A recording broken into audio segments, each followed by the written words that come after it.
Give you guys a second to come on. Ooh.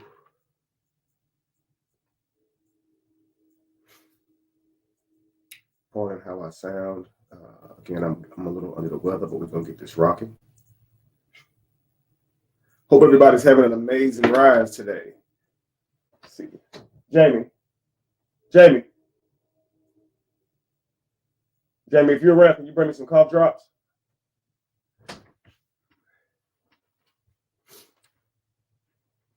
Should have got that. I'll get that. Give me a minute. I'll put you in here.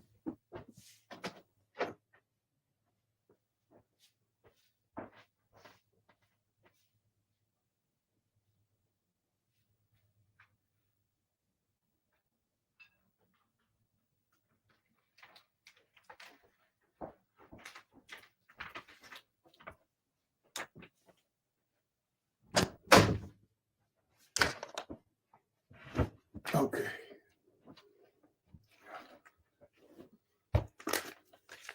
Family.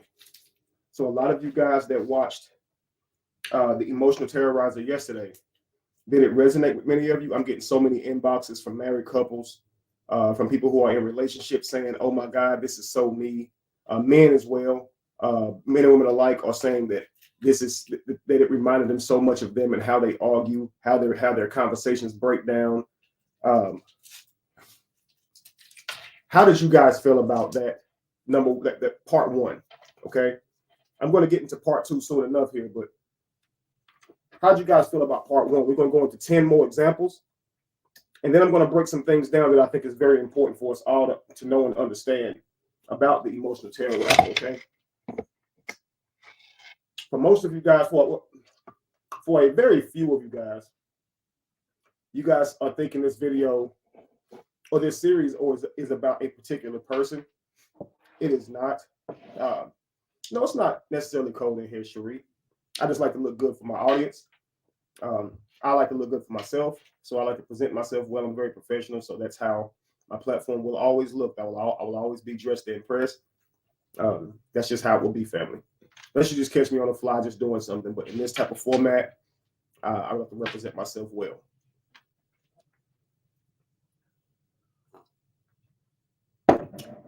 This, however, family, is not about any particular person.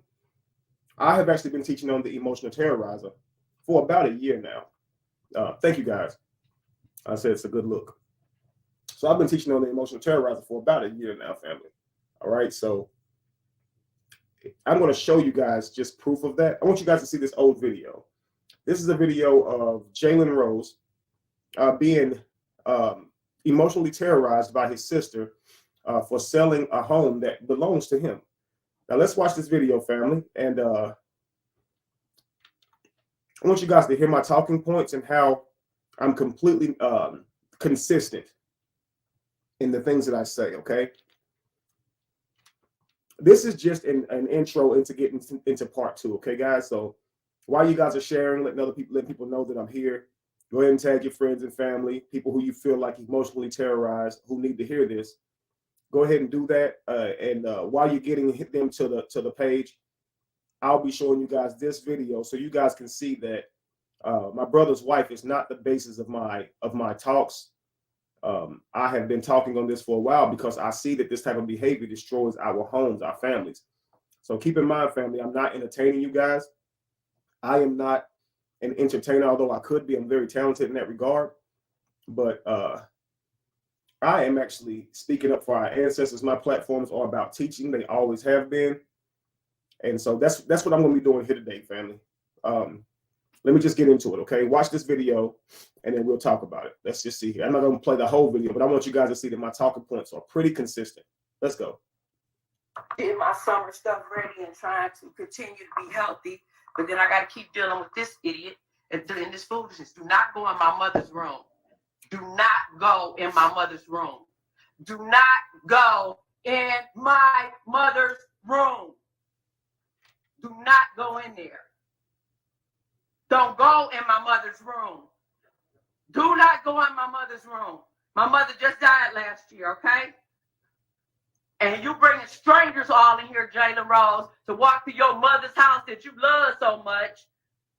that you tried to sell her house a year after she passed while your sister's still living here in it. And you had the audacity to call me a squatter when I took care of our mother and our grandmother in this house. You got a lot of nerve, Jalen Rose. You got a lot of nerve. And I hope the whole world see how much nerve you got now and how fake and phony you been talking about how much love you got to your mother and your family. Mighty funny. The man with the mic ain't got nothing to say today. Ain't that strange? Ain't that strange? How you gonna sell a house somebody live in and been living in for the last 3 years and not communicate?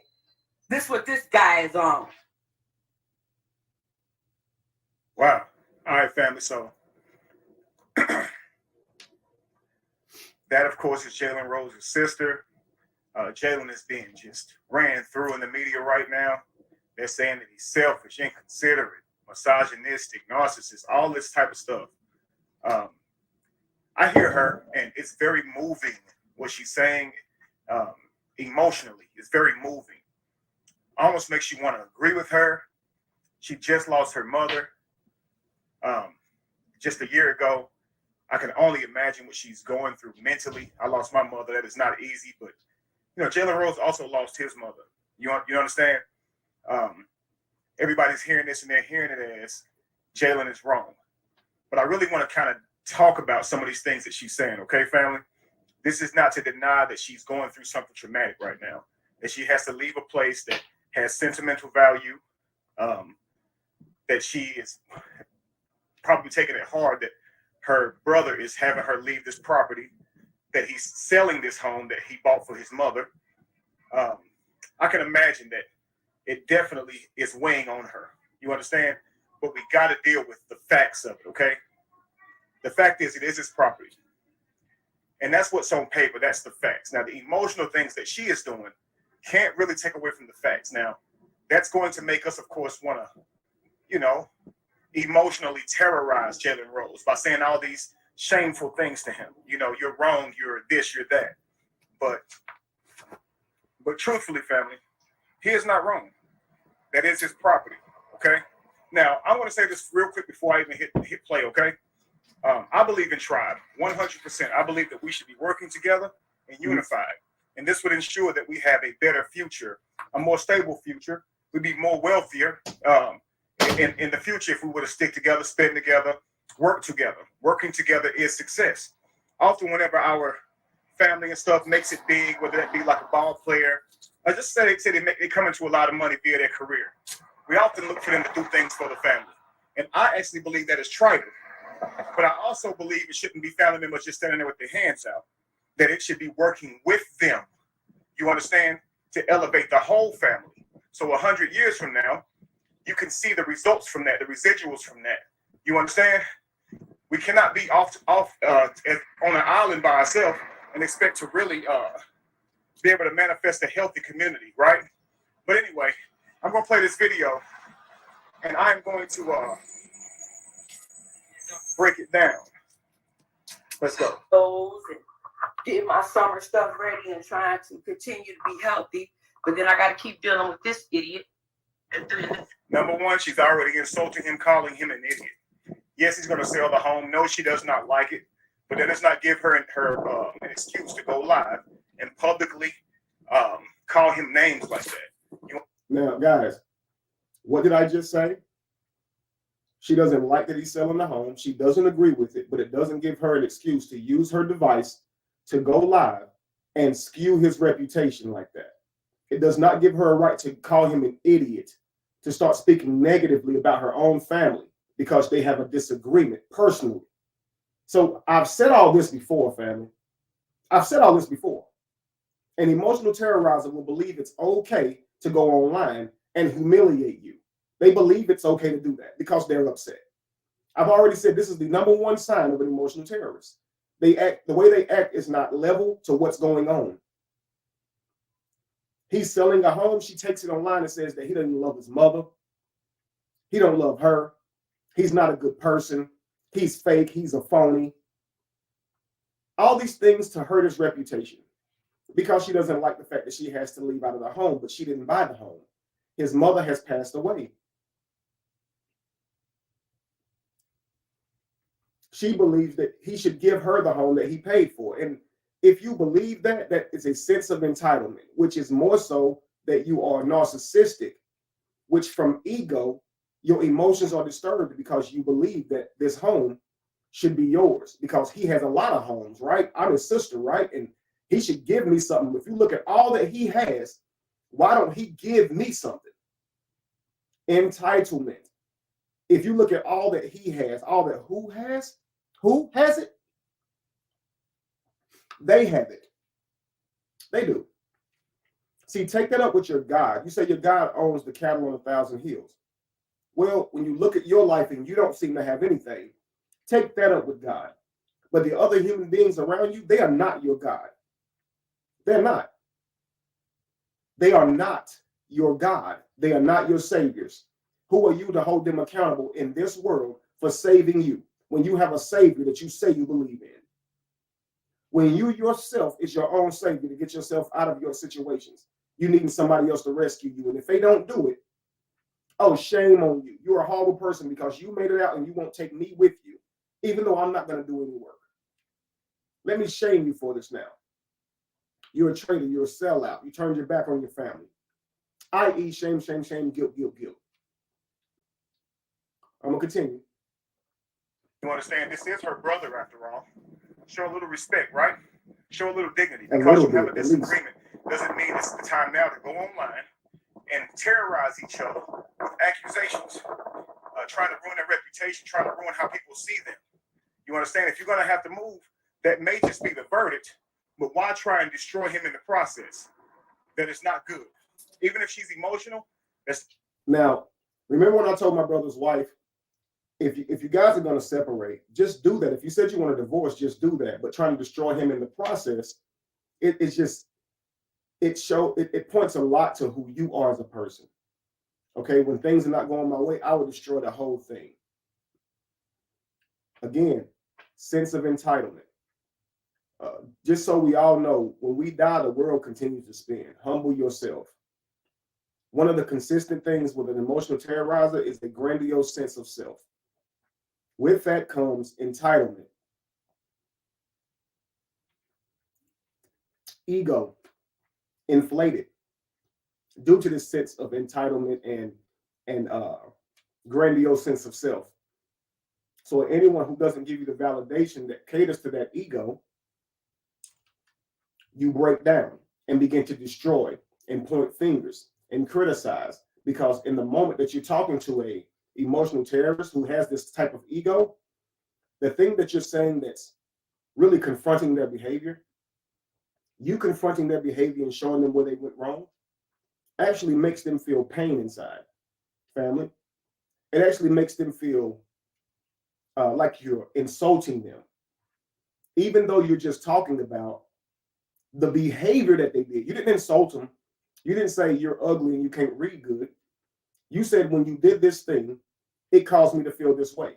Why did you do that? That was wrong. So you're confronting behavior. They respond to that with insults. Why? Because they feel insulted. Their ego is crushed because you've criticized them. You made them feel less than themselves. Their ego is actually wishy-washy. They don't actually have any strong sense of self. They are fronting. So a lot of what they do with the grandiose is not because they truly believe that they are all of this or that. It's to cover up the fact that they are very insecure. And not much really truly speaks to their value. They can have the world at their fingertips and they will still doubt themselves. It's not because they're incapable. It's because they don't believe in themselves. It's a them problem. I'm going to show you guys kind of how this is created, because emotional terrorizers are created. They are not born. Well, they are born. They are born. Let me say that. We're all born emotional terrorizers, okay? But I want to say that the behavior continuing through childhood is something that is nurtured, okay? Something that is fed by your parents and by other people who are emotional terrorists, okay?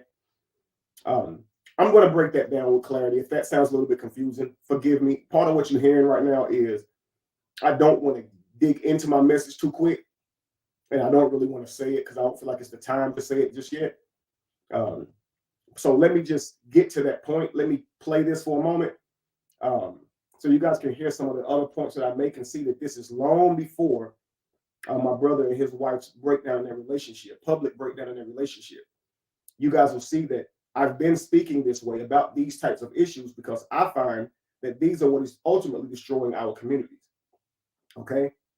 These are inward problems, believe it or not. This is not for us to sit here and point fingers at anybody. So if you guys think this is about my brother's wife, or soon to be ex-wife, let me tell you this first of all. We can all be emotional terrorizers. In fact, we all are. The emotional terrorizer, or Brianna, if you want to say it like that, is a vibration. It's a negative place that all of us have inside of us. And like the agents on the Matrix, at any moment, the emotional terrorizer in us can take over. Does this make sense? We can all be this person. This is not about judging somebody and putting them in a hell because they have shown these actions. It's more so look at it because we have all done this and prone to become this person at any time. We probably shouldn't be at the standpoint of saying, you're shame on you. Look at how you are. Look at how you are. It's more like, wow, so this is the behavior. Wow, and I have done this. Wow, and I have thought like this. Wow. And then making those corrections, family, because we all can be this person. Stop being holier than thou and thinking that you can't be this person. We all have good in us. We all have negative in us. Okay. Let me continue so we can get to that. Okay. It's not the way to handle it. None of these people on Facebook and social media can change Jalen's mind. They can't do anything about it. That's his house, family. Why do we keep looking to go to social media with our problems? Let's continue. In this foolishness, do not go in my mother's room. Now, that's a good question. Why do we continue to go to social media with our problems? Do we believe social media can fix the problems, or do we believe that if we go to social media with the problems, that we can ruin the person's name? Right? So what is that? Now, this is way before her, family. Shantae says, you know you're talking about her. Am I talking about it right here on this video? Because this is before her or anything ever happened. Go in my mother's room. Do not go in my mother's room. Do not go in there. Don't go in my mother's room. Whose mother's room? Whose mother's room? Her mother's room? It's his mother's room. It's his mother too. He bought the whole house that the room is in. But she's telling him, don't go into the room. Don't go into my mother's room. And the way she's yelling at it is if you go in there, something negative is going to happen to you. They always love to create these rules that they need you to play by. But all the while, they're going to violate those rules. I'll get into more of that later. Let's go. Room. Do not go in my mother's room. My mother just died last year, okay? And you bringing strangers all in here, Jalen Rose, to walk to your mother's house that you love so much. Absolutely. So an appraiser is a stranger. So he should have got with an appraiser that he knows personally. So now he's bringing strangers into the home. It's let me switch up anything I can, change the narrative so I can have a way to gaslight you and make you feel like a bad person. So now Jalen's supposed to feel like, dang, so I really am. I'm bringing strangers into the home. Like, strangers, they're strange. Hired to do a service. You hired the lady to come in, look at the home, assess how much the property is worth, i.e. an appraisal, and you call her a stranger. So if you call a plumber over there, did you bring strangers into the house? And that's why it's good that he didn't stop and argue with any of this. And at the end, she's like, see, the man behind the mic ain't got nothing to say now. What should he say? What is he supposed to argue with? That he does actually love his mama? And that he's what, not fake or phony? Or what? That he's not selfish or an idiot? What exactly is Jalen supposed to stop right here and argue? It's my mama too. I can go in the room. What do you want the man to say? This ain't no stranger. There's no response you can give him. You just gotta understand that the person that's trying to get a rise out of you, what can I say to get you to argue with me, to get you to meet me in my energy? You understand? I'm mad, so let me get you mad too. Let's continue. He loves his mother. Why try and even come for him that way? His mother is passed on. She died last year. You just said that. He can sell the house because he bought it for her. Now, He purchased a home for his grandmother and his mother. He took care of them, provided for them everything they needed until they passed on. You don't think that's hurting him that he lost his grandmother and his mother? Okay, he's selling the house.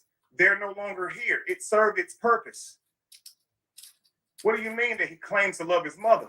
Again, emotion. Guys, asking Facebook, which is full of people from across the world, advice on a medical issue is far different than going live to say what somebody did to you to hurt your feelings.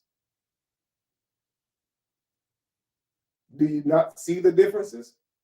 Hey guys, any advice on what I should do with this room? Any advice on what I should do about this medical condition? Hey guys, guess what this person did to me? They did this, and this. You don't see the difference? Let me try and make something that you did wrong so I can compare it to something that you're saying is wrong. The last thing on my list, family, is called 2-quo-K. Now, many of you guys won't know what that means. And I saved the best for last so you can understand one of the main things that you do to each other to cause breakdowns in your conversations and relationships.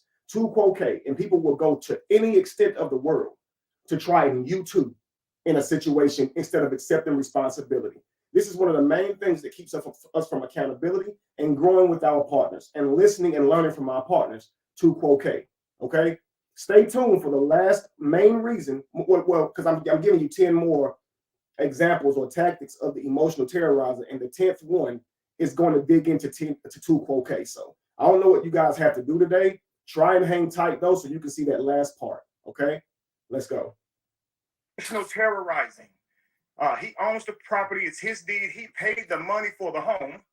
He provided for his mother and grandmother while they were still here. And now she's trying to use words like love. You understand what I'm saying? Let's go. That you tried to sell her house a year after she passed while your sister's still living here in it. And you had the audacity to call me a squatter when I took care of our mother and our grandmother in this house. You got a lot. Okay.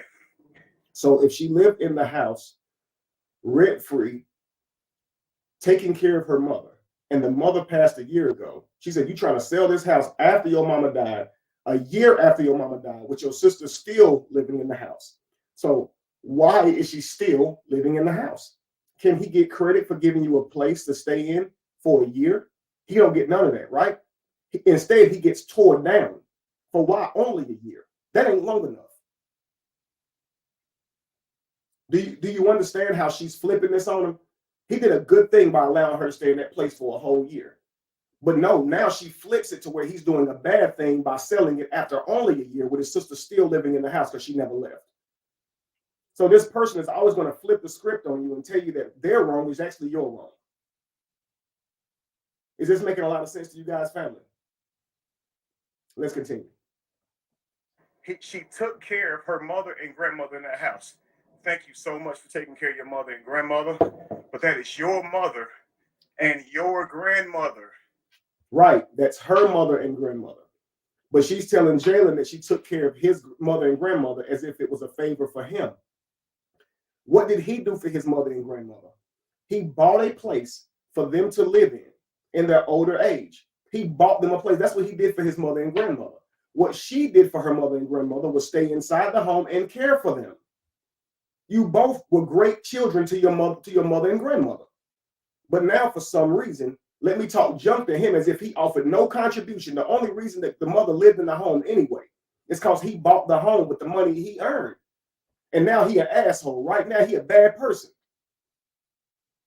But this is how a man who's with a woman like this can do everything right or try his best to prove to her that he loves her, and she'll constantly flip it on him.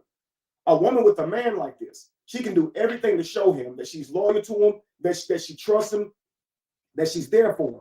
And he will still flip it. He'll turn every time that she tries into something horrible. Do you understand? She can go cook this man a 3-course breakfast, and he will tell her she don't love him enough because the toast ain't the right color. You understand? That toast is too brown. That toast is too light. You don't care about me. Yo, what about them damn eggs and grits and bacon and shit? What about all of that? What about that? You have no idea. I fixed all of this stuff with you in mind. You constantly looking for something to make the other person feel bad, and you see they trying, and then you wonder why they don't perform the same, and you wonder like, why are you doing this? Because it helps to build your ego. If you're so good and they're so bad, of course that's a situation you love to be in with your grandiose sense of self. And if you with somebody that's always seemingly trying to make you feel bad by calling out your deficiencies no matter what, this is a person that you must question. Yo, are you emotionally terrorizing me? Are you only doing this to me because you're not happy and you also want me to feel unhappy? I.e., misery loves company. So you're trying to bring me to where you feel. You're trying to create the same feelings internally in me that you feel inside of you. You wake up having a bad day, so you think that something's wrong, when really your emotions just need to be regulated, because many of us wake up with having a bad day. It's just your emotions, family. This doesn't mean the world is bad because you woke up in a bad mood. It means correct or regulate your energy. So a person who is emotional terrorist, because they're in a bad mood, they actually believe there's a reason for their bad mood. So when they're in a bad mood, they try and justify that bad mood by looking around them and spotting all the negativity around them. So there's always negative happening around you, family. It's always positive happening. This is a beautiful world. It's people out here hitting the lottery, striking rich, and getting their wildest dreams. Their wildest dreams are coming true. And there's people out here starving to death. Okay, it's people out here really going through it as well. So whatever you want to focus on, that's fine. So let's just say I wake up in a bad mood. Then I'm probably in a bad mood because there's misery in the world and people dying and suffering every day. And I'm going to focus on that and say, damn, it's a shameful world. Why don't all the people who got money give it to the poor people and help them eat? And I'm focusing on one negative thing in the world. And I feel like that's why I'm sad. Well, really, I'm just trying to find something I don't like about the world to justify why I'm sad. I'm sad just because I'm an emotional being. Sometimes I wake up in a great mood. Sometimes I wake up in a bad mood. It has no indication on what that day is going to be like, family. Regulating our emotions is something that we fail to learn. I'm going to stop this video. Go and watch this video, family. Okay, because this is not the lesson I wanted to teach. This video has already been made. But we are going to get into it. I just wanted you guys to see I'm very consistent. These are the same talking points. Do not use your emotions to destroy somebody because you're upset. But let's get into these things, okay? So if you guys came here for part 2, let's get excited. It is time to grow. It is time to learn, all right? So I'm going to get this off the screen, and we're going to get into this build, family, all right? Okay, let's do this. Emotional terrorizers are like agents on the matrix, just like I said. Any one of us could be one at any time.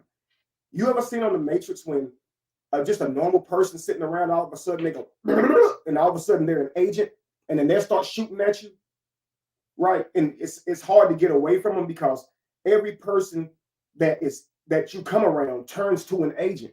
Well, when people hear bad rumors, people hear like an emotional terrorist, they love this type shit. They will believe anything about you because it's bad, but they struggle with believing something about you if it's good. So if someone says something negative about you, it's, oh, is that true? Is that true? Is that true? They turn to an agent as if they were there.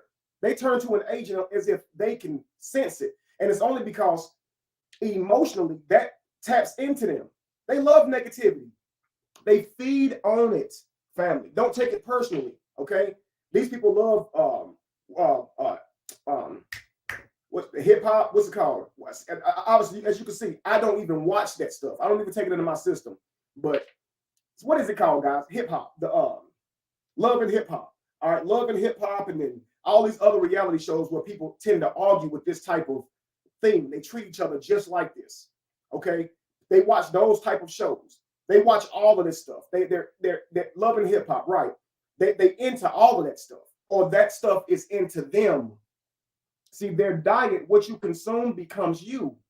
See, if you love that type of stuff, how you think you're going to react whenever you're emotionally challenged? Do you understand? So at any moment, any one of these people around us, even ourselves, can be an emotional terrorizer. Okay? Now, the key is recognizing and regulating your own energy so you don't become that. But let's get into this, okay? We are born led and reacting. We are born led by and reacting to our emotional stimulation. I'm going to say that again. We are born led by and reacting to emotional stimulation. Do you guys understand this? Right? Baby's born, it's crying, right? There's probably a fear there. It's probably new to the baby. The baby only knows emotions. It does not know words. It does not know how to communicate using the English words or whatever language you speak, words that humans have created on this planet. The baby has not yet downloaded that data. The baby communicates using their emotions, how they see the world. They cannot account for other people's world. They cannot account for other people's emotions. They do not have empathy. Do you understand? They don't have perspective. That all they have is their emotions, family. That's all a baby has. Do you understand? It knows when it's hungry. It knows when it's scared. It knows when it's cold. It knows these types of things. But it's not thinking about, people around it. If you walk up to a baby and you want to get picked up, if that baby don't want to get picked up, it's going to turn around and walk away from you. It does not care how you feel. You want to give a baby a kiss, the baby does not care how you feel. If they don't want a kiss, ain't no kiss happening. This is how babies are. They do not care about that. And that's why they say babies are cold. They cruel. Because babies go off of their emotions. They don't have a social system to filter through yet. Okay? They're learning the world. So as we age, we should have learned how to account for others through empathy and understanding. When this isn't nurtured in us, we develop a grandiose sense of self, forcing those around us into a reality built by our emotions, which ultimately stem from ego. Whatever's in your head is the reality of it, and that's what you project onto the person that you're with. So a husband in a relationship with an emotional terrorizer will be constantly being told about himself from a character perspective, where he is in life based on his goals and views. Do you understand? A woman that is with someone like that will constantly be challenged on her femininity, her ability to nurture, her ability to uplift, because a lot of times a woman will depend on the validation of her man, and that man will not give that to her. He will not allow her to feel like a good wife. It's just not in him to let her do that. He needs to make her feel like she has to earn it still, earn his compliments, earn everything, chasing his approval, so to speak. And that's the type of reality he'll create for her, that she has to do all these things to earn his approval, a woman who he has already married. See, what a man should be trying to do is convince his wife that she is worthy and she does not have to do all of that to try and earn his approval. I married you because you are the most beautiful, you are the most work withable, honest, capable woman that I know. And I love you. You do not have to sit here and keep trying to earn my love or my approval. You got it already. So anyway, when it comes to our children, the way that we fuel this emotional terrorism in our children is by constantly giving them what they want based on how they emotionally act. Okay, so say your child is having a bad day from school. You take your child and go buy them something so they feel better. What you are doing is creating a grandiose sense of self. They believe now that if they are having a bad day, people must cater to them to make them feel better, so they don't become good at regulating their own emotions. You have now taken that from them. They don't have the ability now to regulate their own emotions. So now you go try and do something nice for them. So the nice gesture will cause them to create dopamine to kind of subside those negative emotions that they're feeling. Well, it might work the first time or two. Take them out for ice cream, they get the feeling better. Go buy them something nice, go buy them a toy, they get the feeling better. But after a while, you will learn that the child isn't really happy with those things anymore. And now it takes more and more and more. Here's why. It oversatiates their senses.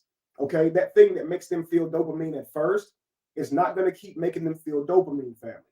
Do you understand? The more you expose yourself to that thing, the less you are moved by it. Okay, you begin to take it for granted. So those gifts and things like that are not really going to move a person who their whole life has been getting gifts because they were sad, trying to regulate their emotions. This will lead to your child being very, very materialistic. Okay, if you get them a ring, if you get them a gift, that if that gift does not make them feel the dopamine inside of them that they expect it to feel, say they expect to get a gift, they tell themselves in their mind, you're going to get them this great gift. Now you get them a gift. You didn't leave them hanging. You get them a gift, but it doesn't seem to create the same happy emotions inside of them. And if it doesn't create the happy emotions inside of them, they criticize the gift, the cost, the size. Do you understand, family?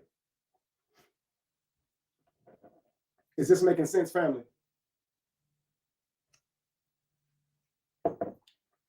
they often apply materialism to their sense of self. They talk about everything that they have. They talk about everything that they've accomplished constantly because they want the person that they're dealing with to respect them. But people typically not going to respect you in a relationship based on what you have. That is a social thing, though, that we respect people based on status and money and career. In the social world, that is true. It's kind of like the sun, though. The sun is beautiful, bright, and vibrant, but if you stare at it too long, it'll begin to hurt your eyes, okay? If it gets too hot, you begin to sweat. Can't get too close to it. So when you get personal with the sun, all of a sudden, now here comes the complaints, right? But if we just all talk about the sun just on a broad basis, we need the sun. It gives the world life, okay? It provides us light, okay? It is consistent. It rises every single day, which reminds us to rise. We have a whole lot of beautiful things to say about the sun, right? But let's talk about the sun personally, though. How many of you guys said, whoo, I don't want to go to hell because it's hot out here? Well, you were talking about the sun. When you went outside and you was like, man, it's hot as hell. Like you were talking about the sun, right? So if you see somebody who is capable and has status in our world, our social world, they're used to getting a certain type of treatment from the people around them, from their peers. Now, when they get into a relationship, they often expect the same type of treatment, okay? But now you've personally got to know them. Personally. So now what they have, all this type of stuff, you see past that, and now you're dealing with the person. So now you're talking to them about something totally different from their career. You're talking to them about something totally different than the amount of money they have in their account, but they can't separate themselves from that. Now, if you talk to them about those things, you're jealous of them because of those things. If you talk to them about their behavior, you're only talking to them about their behavior because you're jealous of their career and income. They think everybody's jealous of them. This is a emotional terrorist if you never saw one. Okay?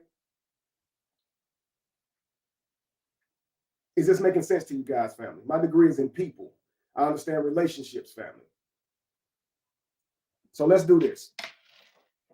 What is an emotional terrorizer feeling when you are trying to explain how their behavior affected you? They are feeling like you are attacking them. See, because they have a high sense of self, when you tell them anything that they have, because they're aloof, like most of them are very aloof to the damage they cause others because they have a very low sense of awareness. As children, this wasn't nurtured or cultivated. Considering others wasn't nurtured or cultivated. So they'll often say things that hurt many people by saying something to one. They're not thinking about this. So let's say they criticize the father of their children. Let's say they go online and criticize the mother of their children.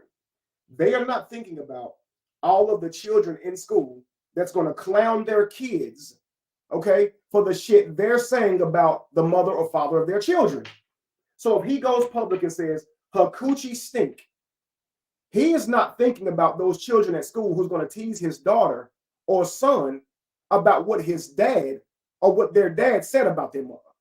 If she's saying he's small, she is not considering that her own children will be clowned in school because of what she is saying about that man. She is not thinking that I'm criticizing half of my baby's DNA. When I speak this death over him publicly, they have a very low sense of awareness. They do not know how far the ripples of their behaviors go because they're so busy living inside of self. Okay? A baby does not factor in how expensive that object is in its hand before it throws it. All it knows is that it didn't want to give it up and you asked for it back. So guess what? It's going on the ground. Lonely Island. They're going to take it and throw it on the ground. And you sitting here looking at the baby like, why did you do that? That baby don't care. That baby has a low sense of awareness. So it's up to you as a parent to build that. You need to talk to a child about how far their decisions go. Your one bad decision, your one insult could affect your children, your grandchildren. And just because you're taking it back today does not mean that they won't keep recreating that in their mind for years to come.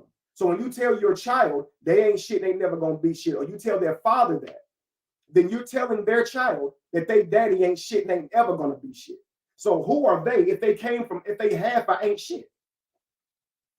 Who are they? If half of them ain't shit. Now these your own kids. But wait, you chose them. You spent how long with them? And now they ain't shit. So you're not thinking about what you're saying. You're upset. And the things that you're saying are not just going to destroy that person. Right? And so if it's destroying your future selves, then that's you, family. You're not thinking. So we all need to come out of that spirit of emotional terrorizer. Okay, because when we are there, we have the ability to destroy without thinking about it, because we're aloof.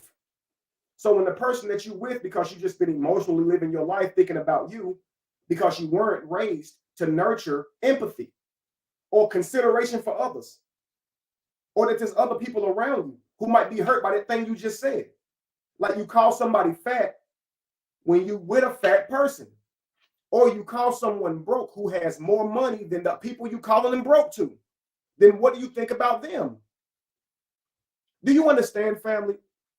If I tell you guys I'm better than y'all because I have a bigger Facebook than y'all, then I'm talking about a lot of people. So I'm basically telling y'all that I think I'm better than you if you don't have as many followers. This means I think this little blue app has really something to do with reality. So if you just think about this, family, social media magnifies that sense of self because the amount of validation that you get on social media for those type of people who are very weak, and when it comes to knowing who they are, they begin to believe that that makes them greater than what they are because the social media is kicking. So they will measure their social media to you. Like, if I got a bigger following, then I'm better than you. Like, what are you? Listen, family, this is coming from their ego. This is things that they do to make themselves feel confident. Do you understand, family? Do you guys understand this? If it sounds like I'm talking about a certain individual or you, even yourself, family, learn from the situation and kill the mentality by changing your ways. You understand? So here we go, family. All right. Because the emotional terrorizer is feeling attacked whenever you're telling them how they hurt you, because they are aloof, that their decisions can hurt anybody, okay, because they're only thinking about themselves. And again, this doesn't make you a bad person. It makes you an unaware person. And sometimes your partner in your life is to help you become more unaware. They can see more than you, family. They can see you. You can't see you. You don't walk around with a mirror. They see you. They see your actions. They're on the outside of you. So if this person is with you, they love you, believe they have your best interests at heart. And if it feels like an attack, still try and hear them, family, and see if you can apply it to your life, because you're only going to go as far as you're willing to grow. Whew, powerful. Okay. So 10 things that an emotional terrorizer will do to you during a conversation when they are feeling attacked. So they're not trying to make you feel less about yourself, but I want you to understand what they're feeling and things they may do. So the first thing that they may do, if you get into an argument with an emotional terrorizer and you hold them accountable and you do not give them their way, what they will do is go tell that entire story to someone who was not there, twist the whole narrative just so they can get some validation. See, they are narcissistic and they actually need a narcissistic supply. So if they can't guilt trip you into apologizing and becoming their lapdog for their approval because you've made them feel so much guilt and shame that you don't feel like a good man or woman anymore, when you don't allow them to do that to you, they will begin to start going outside of you and building a team. I swear to God, they will. Okay? Now, if you are a woman, your man might go to his boys and start talking shit. He might start talking to his sisters and his mothers about you and twist the whole narrative. She just crazy. She be tripping, bro. And he'll never tell it like it happened. And he'll never tell it with you there. Now when you over the house, the family looking at you weird. They don't value the relationship the same. You wondering why people treating you kind of iggy. Because he's went and said these things that are unsubstantiated. Because you hurt his feelings in an argument and you didn't give him his way. Do you understand? Same thing, fellas. She will go call mama, grandma. She will call her brothers and sisters. She'll call her friends. And she will cry with them, okay? She'll cry with them, and she'll build a narrative that it was all different. It happened different. She'll change what she said, change how she said it. She won't say what she said the first time. She'll say what she said the second time when she tried to clean it up. And she won't mention half the things that she did to cause the downbreak. And so she'll have her friends and family thinking that, oh, shame on him, girl. He did you wrong. Because they have a narcissistic need for supply, need for sympathy. So you may be a narcissistic supply if you're being called all the time by some woman or man crying over the phone about their relationship. So a lot of you guys are like, she's been crying over that man for years. You have no idea. She has been using you for narcissistic supply. Yes. He has been using you for narcissistic supply. The need to play victim, guys, for a lot of us is so prevalent. Look what they did to me. Look what they did to me. Life is happening to me. Not I'm creating life. Not the decisions that I make is creating an environment around me. It's more rather they doing this to me. Does this make sense, family? They'll change the whole story, say it in a different way, and ruin the perspective of the relationship with your friends and family and everyone. Meanwhile, you're trying to build them up, and you would never tell anybody about the arguments y'all have because you don't want people seeing her or him like that. They don't have that. They don't play by the same rules. They'll fuck it all up. And you constantly have to tell them why that's wrong. And they always act like they don't know. I thought it was okay. I thought it was okay to talk to family, but that's my friend. But I mean, you just don't understand. Like, she was telling me her issues, and I just thought that if I told her mine, she would know that it's always some type of excuse.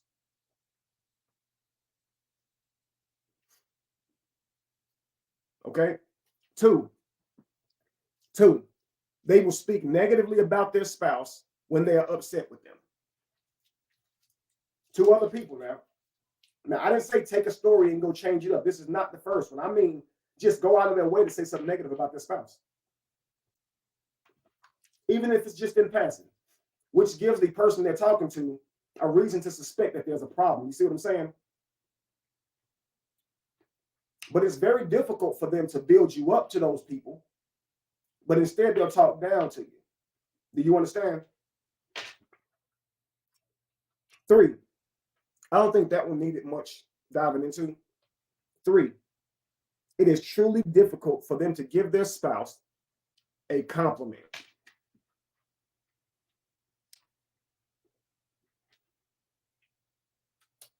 Forgive me that cough drop. It is truly difficult for them to give their spouse a simple compliment. They'll say things like, I am not responsible for their ego. I am not about to cater to this person's ego. Don't let it go to their head. You don't want them to get a big head. They constantly say these things when they're with you. Okay, why not make them feel special? You chose to be with them over everybody else in the entire world. And you're going to make them feel like your choice was shit, but you're still with them. You can't expect somebody to feel very good about themselves if the partner that chose them is treating them like they could be replaced easily, that they are horrible. When you chose this person to be with, out of all of these people in the world, if they weren't efficient, then why not just move on? Why not just move on? Why do you have to break them more? Why do you have to insult and insult? Why can't you compliment them? Why can't you find anything nice to say about them? Is it because it changes the narrative that they are poor when it comes to how they treat you? Right? If you say, I'm really appreciative of these positive things that you do, is that because it would take away from the narrative that they ain't shit and ain't never gonna be shit? If you truly appreciate them for the positive and all that type stuff? Simple question, but I see it's very difficult for an emotional terrorist to give a compliment. All right. Let's see this. This is number 4 right here. They believe they are the prize.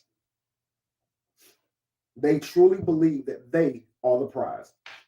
They take everything that they feel like they bring to the table and tell you that because of this, you should be overly grateful and put up with everything that they got going on because, hey, I got all this stuff and I got this going on. So a man will use his finances, okay? A man will use his finances and status and the things that he's able to do for her. Okay. A woman will use her beauty. Okay. And body.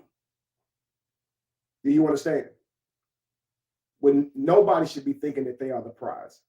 Nobody. Ain't nobody the prize just because they beautiful. Ain't nobody the prize just because they got a body. Ain't nobody the prize just because they have money. When you talking about a relationship, family, the dynamics really change. It becomes about how much you can work with each other and principles and morals. Because no matter how much money you have, if you're not treating each other right, family, and you're cheating on each other, lying to each other, the relationship will inevitably end. And no matter how pretty you think somebody is, no matter how good you think their sex is or their body is, family, if they're not treating you right, that person is going to be ugly to you eventually.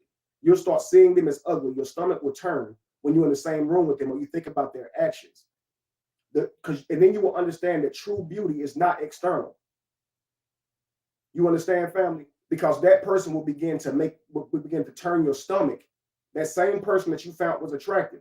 When you start seeing how they truly act and treat you, you will not be attracted to them anymore. Something different will happen inside of you when you're looking at them, and you won't feel beauty. You'll feel anger and pain and animosity and resentment.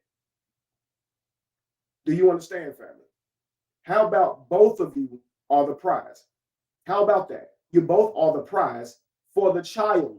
See, when you're looking at relationships to just suit you, you are an emotional terrorizer waiting to happen. When you're looking for relationships for an ultimate goal to build family and tribe and inheritance, then now you're going into it with a more humble mindset, knowing that it's about what you put into it, which reflects what you get out of it. But if you go into a relationship saying, you know what, it's about what I get, you'll always feel like you're the prize to the relationship and the person should be privileged to have you in their life. But what about y'all kids, family? What do children need? They need someone who can nurture, love, speak life into, listen, uplift, build. They need someone who can provide, protect, lead, guide, give structure. Now, it takes a man and a woman to do both of these things. So what you want is someone who embodies these things. Now, money is good, but money don't embody these things. So when you don't have these type of attributes or values or principles, now you think money can raise your kids. But money don't give your kids principles. It actually spoils them. See, we need you to raise your kids. And to do that, you need to use structure and standards. But if you yourself don't have them, it's impossible to teach that. So you have to put work in to be a greater person. You really do, family. Trust me, you do. And your children are so dependent on you to understand this fact. Okay? Many of you guys on here saying so true, because the only way to bring about stability and longevity is to bring these intangibles to the game. Many of you guys say, I want a man who make this and this and this. He got to be this tall. He got to be this. And you're not thinking about, I want him to value my opinion. I want him to believe in me. I want him to encourage the best out of me. Why are you guys not saying that? And it makes me wonder, are you guys emotional terrorists in the way that you go about seeking your relationship? I want a man who got money. Why? That brings status. I want a man who is tall. Why? When people look at y'all, it look good. I want a man who can take me anywhere at any time. Right? A man who can make you feel good feelings. Right? Make you feel good. Buy things that make you feel good all the time. How many times have you seen a woman beat a man up by how much he didn't buy her during a relationship, or how much he didn't spend on gifts or jewelry during a relationship? A marriage, family, where you're raising family, you're raising little children, souls. What good does it do you to gain the whole world yet lose your soul? So here you are having children, and you're complaining to a man about spending more on jewelry, but you have children. What does that jewelry do for your household? What does that necklace, ring, earring, what do those things do for your household? He's a piece of crap for not spending more on jewelry. How, family? So this means that you guys are measuring the man in a relationship by how often he gifts you.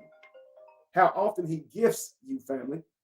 You're judging the man by how often he goes out of his way to gift you and how much he spends. Sense of entitlement, right? Sense of entitlement. Why do you believe you're worthy of all these gifts, family? You're putting in the same work as him.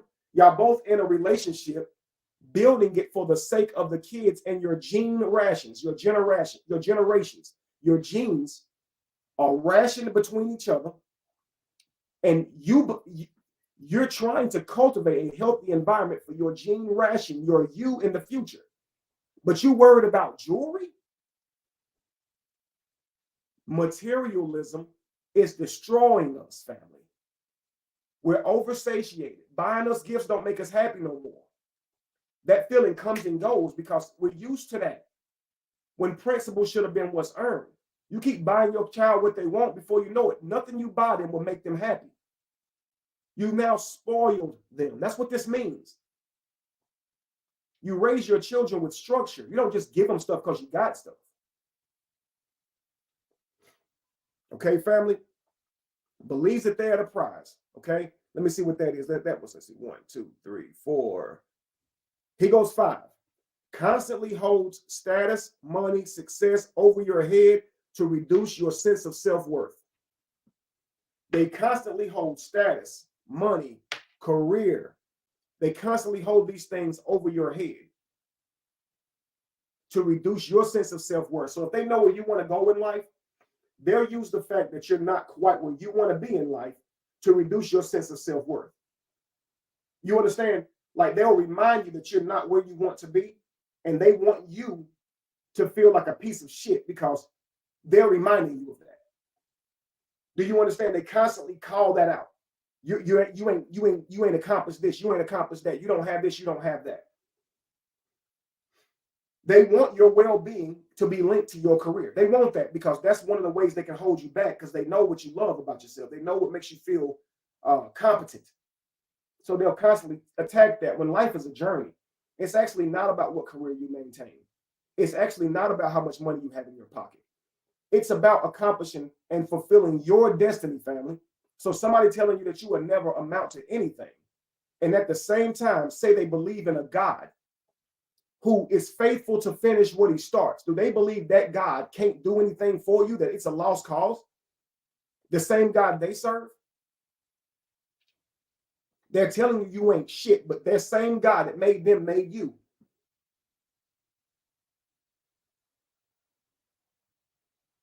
Do you understand, family? So they'll criticize you when they have children with you, and their children is made up of the same soup as you. Is this making sense to you guys, family? They want you to constantly measure yourself to your accomplishments so you feel less than, when you are not your accomplishments.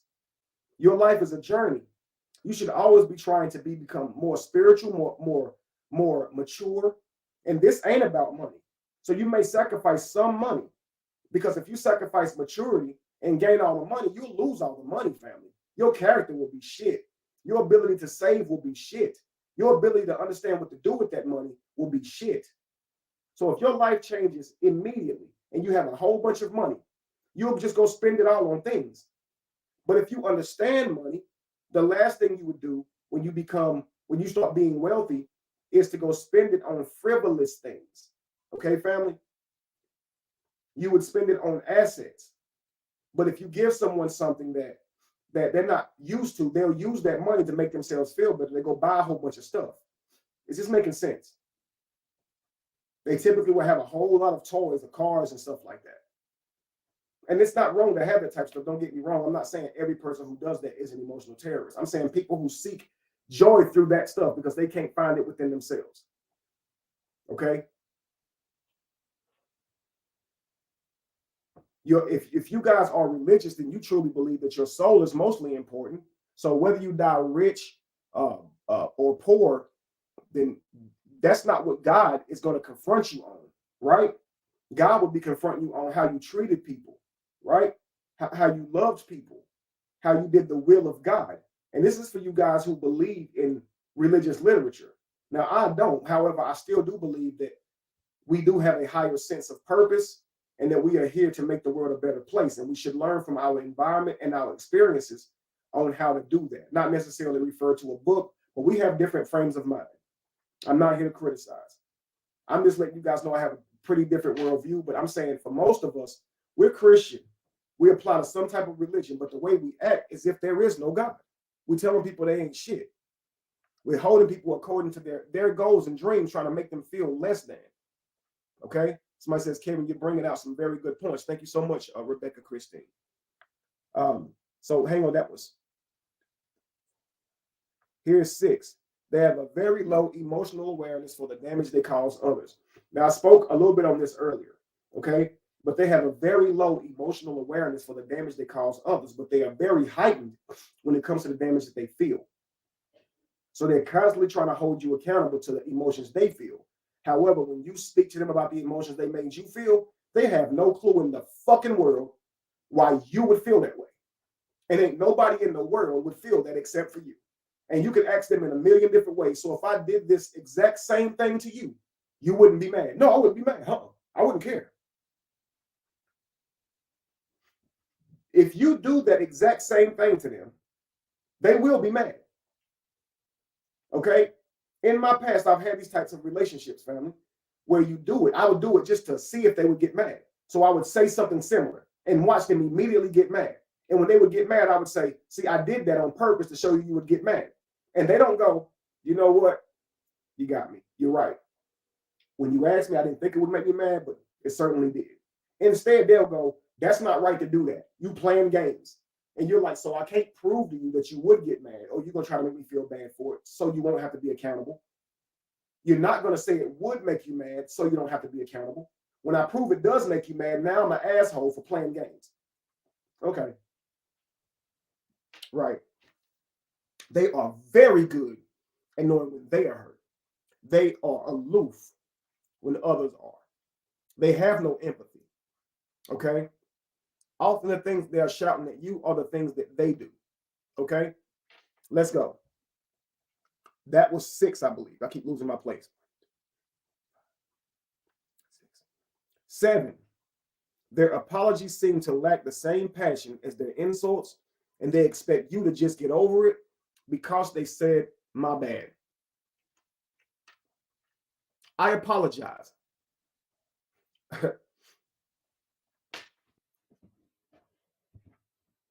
It's not going to be as sincere as the insult was. How many of you guys ever been through this? When they were insulting you, it was you you piece of you pussy, I can't stand you, I hate you, I wish you was dead. With rage and passion, right? When they apologize, it's, my bad, I was wrong. They about to come and love on you. They not about to come and actually be accountable to building back what they broke. They just going to say, my bad. And if you can't get over it as soon as they say that, now you wrong.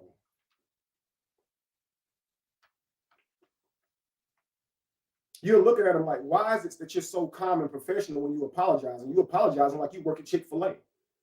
But you went off like you worked at Denny's or IHOP. I ain't gonna say IHOP, pretty decent place. Let's say Waffle House.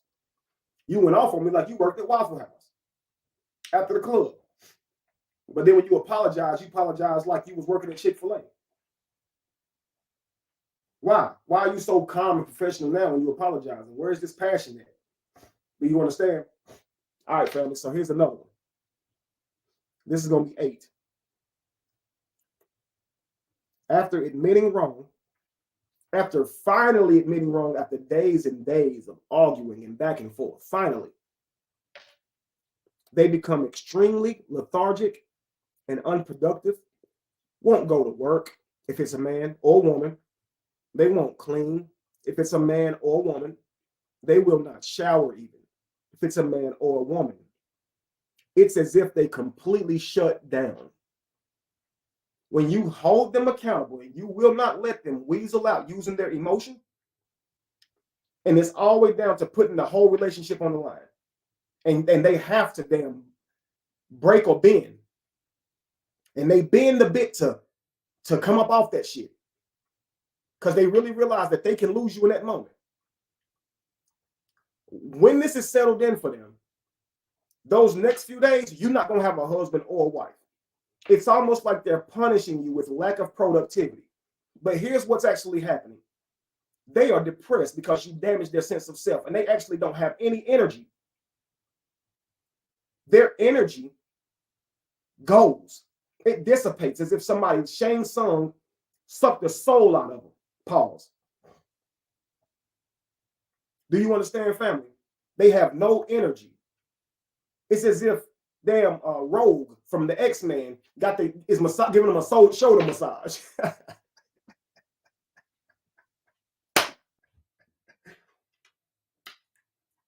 Rogue from X-Men is behind them giving them a shoulder massage over here. As they tired. Ain't good for nothing. Ain't good for nothing. You like, man, damn, it's been a week. You ain't did shit. You're going to be the husband and the wife for the next. Until they're ready to stop doing it. And now you have to go back and try your best to restore this person and apologize for holding them ever accountable. Is this making sense?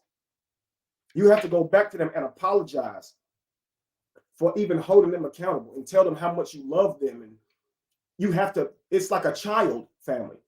And it's like a child because they are still in a childlike state emotionally. They have not learned to regulate their emotions and act like an adult. Do you understand?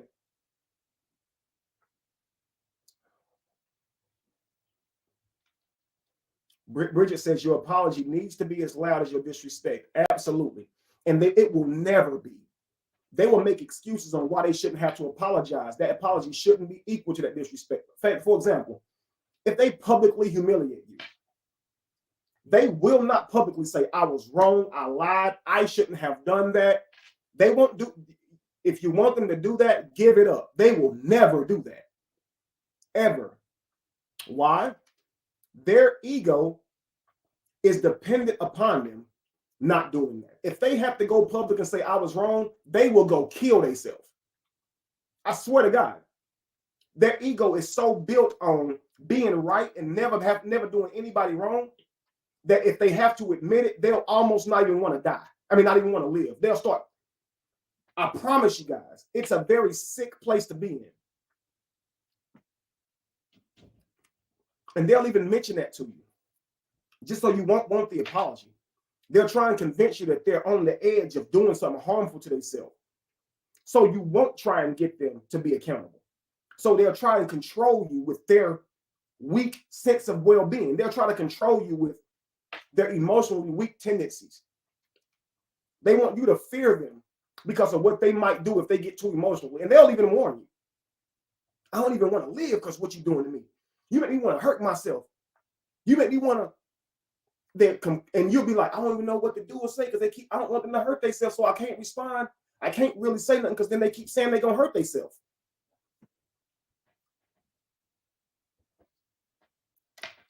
Somebody said, talk that talk. I'm telling you now. And if you do this, family, you know somebody who does this, sometimes you just got to walk away anyway. And if they do that, then I mean, family, what more can you do? You going to sit here and let this person do you like that? You got one life too, and you matter too. Your emotions matter too.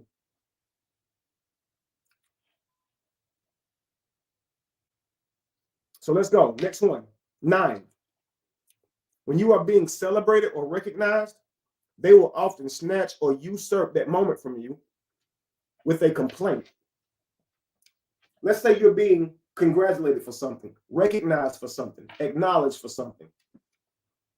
On that day, which is about you and your accomplishment, they will bring up a relationship issue. I just feel like you don't care about me. I just feel like you don't focus on me enough. And now you have to sit here and be like, what are you talking about? And you're like, why the day of all days? What's wrong with the day? Like, it's almost like they are jealous of you. They can't see you happy because they're not feeling happy. If they have to sit through and watch you get a bunch of recognition that they themselves don't get, you will have to pay for that.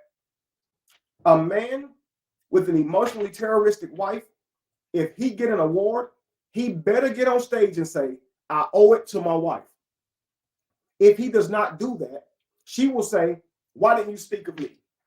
I don't care if he go to work and he sell cars. If he sells more cars than everybody in the company, and he goes to a special dinner, and he gets a big plaque and award, he goes up there to tell everybody, you know, he'll give his thank yous and stuff. If this man don't say, first of all, I just want to thank my wife, because if she wasn't there supporting me, I wouldn't have been able to go sell them cars. That woman would be mad as hell. Now, even if he does that, she still may have a problem with him getting a whole lot of compliments and stuff that night, because a lot of her is jealous of him, right? She don't want other women wanting him. She don't want other men praising him, because that elevates his status to where other women want him. So it's all about keeping this man to herself, because she fears him seeing value in another woman. Okay? I promise you, it's crazy, but this is what happens, okay? This is why they're always cutting tantrums and usurping your attention from what you're trying to do in life to focusing on their emotions and trying to change their emotions as a man. And now you're not focused on your mission. Now you're not focused on your life's agenda, your life's work. You're now trying to focus on their emotions and how to fix them and what's going on with them. Wants all the credit but will not give any back. If you are a woman with a man like that, let's say you're getting recognized or praised for something, he would do the exact same thing. See how you go all out for your job? Well, you don't do that to me. Well, this ain't the day for that, sir. If you had a problem with your relationship, you should have been talking to her about it. Why now are you saying, see, you getting these awards and stuff like that? You don't, if you go all out for me, maybe you'll have an award coming from our relationship. But you don't do all that for me. You'll wake up every day and go in there. So you got this award for what? Oh, so you got that award for what? You got perfect attendance over there. So you went in there every day and you showed up like that and you got all these awards. But when you come home, you ain't like that. This ain't the day for that. So she'll go in there and work like that for them, but won't come home and do it for me. Let me hold it over her head right now while she's getting this award, while she's being publicly recognized.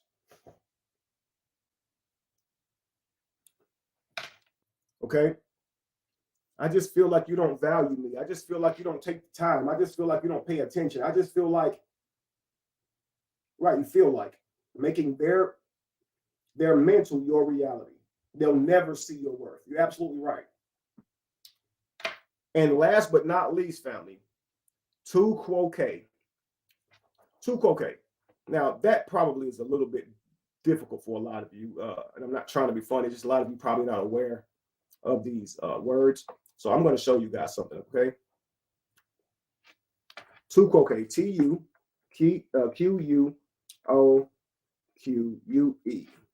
Tu quoque. See, it says you too. The you too fallacy, okay, is common for the type of illogical fallacy or of logical fallacy, meaning a flaw in the reasoning that weakens an argument or a trick of thought used to debate contact or used as a debate tactic. Forgive me. It occurs when someone's argument is discredited solely based on an allegation that their past actions or words are not consistent with their views. So, tu quoque.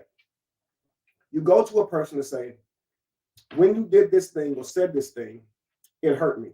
And they go, well, you do that to me. You do that to me all the time, and I will never say nothing. That's what I've been trying to tell you, you do to me. They're not being accountable. Oh, I have some issues. I have these issues. So whenever you come to them with an issue, they got to hit you with the you too. So they're never going to actually validate your issues. They want, instead, you to validate theirs. And you came to them with an issue. Now, the emotional terrorizer, what they're doing in this moment is they are storing up negative emotions. Now, they could be just making it up, because you would be like, when did I do this thing to you? I don't know, but you did it. And now you're mad because they just told you you did something and won't tell you when you did it.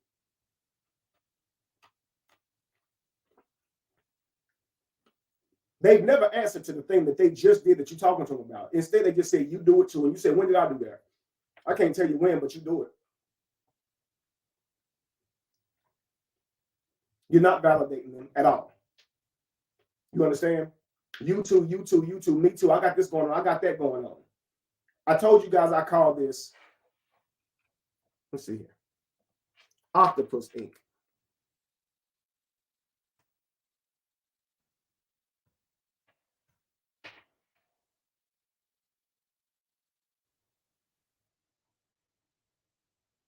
see here.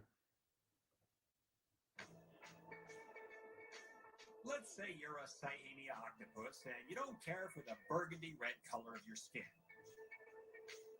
How about something in a, say, pale pink? No problem.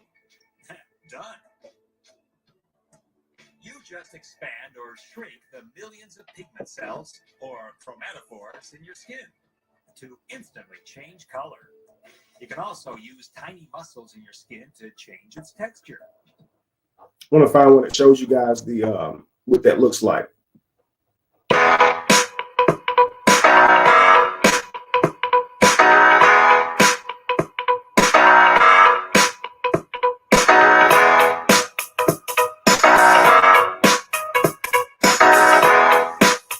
You see it? Y'all see that? It's to distract the enemy. It's things that the octopus has already been storing up. Okay.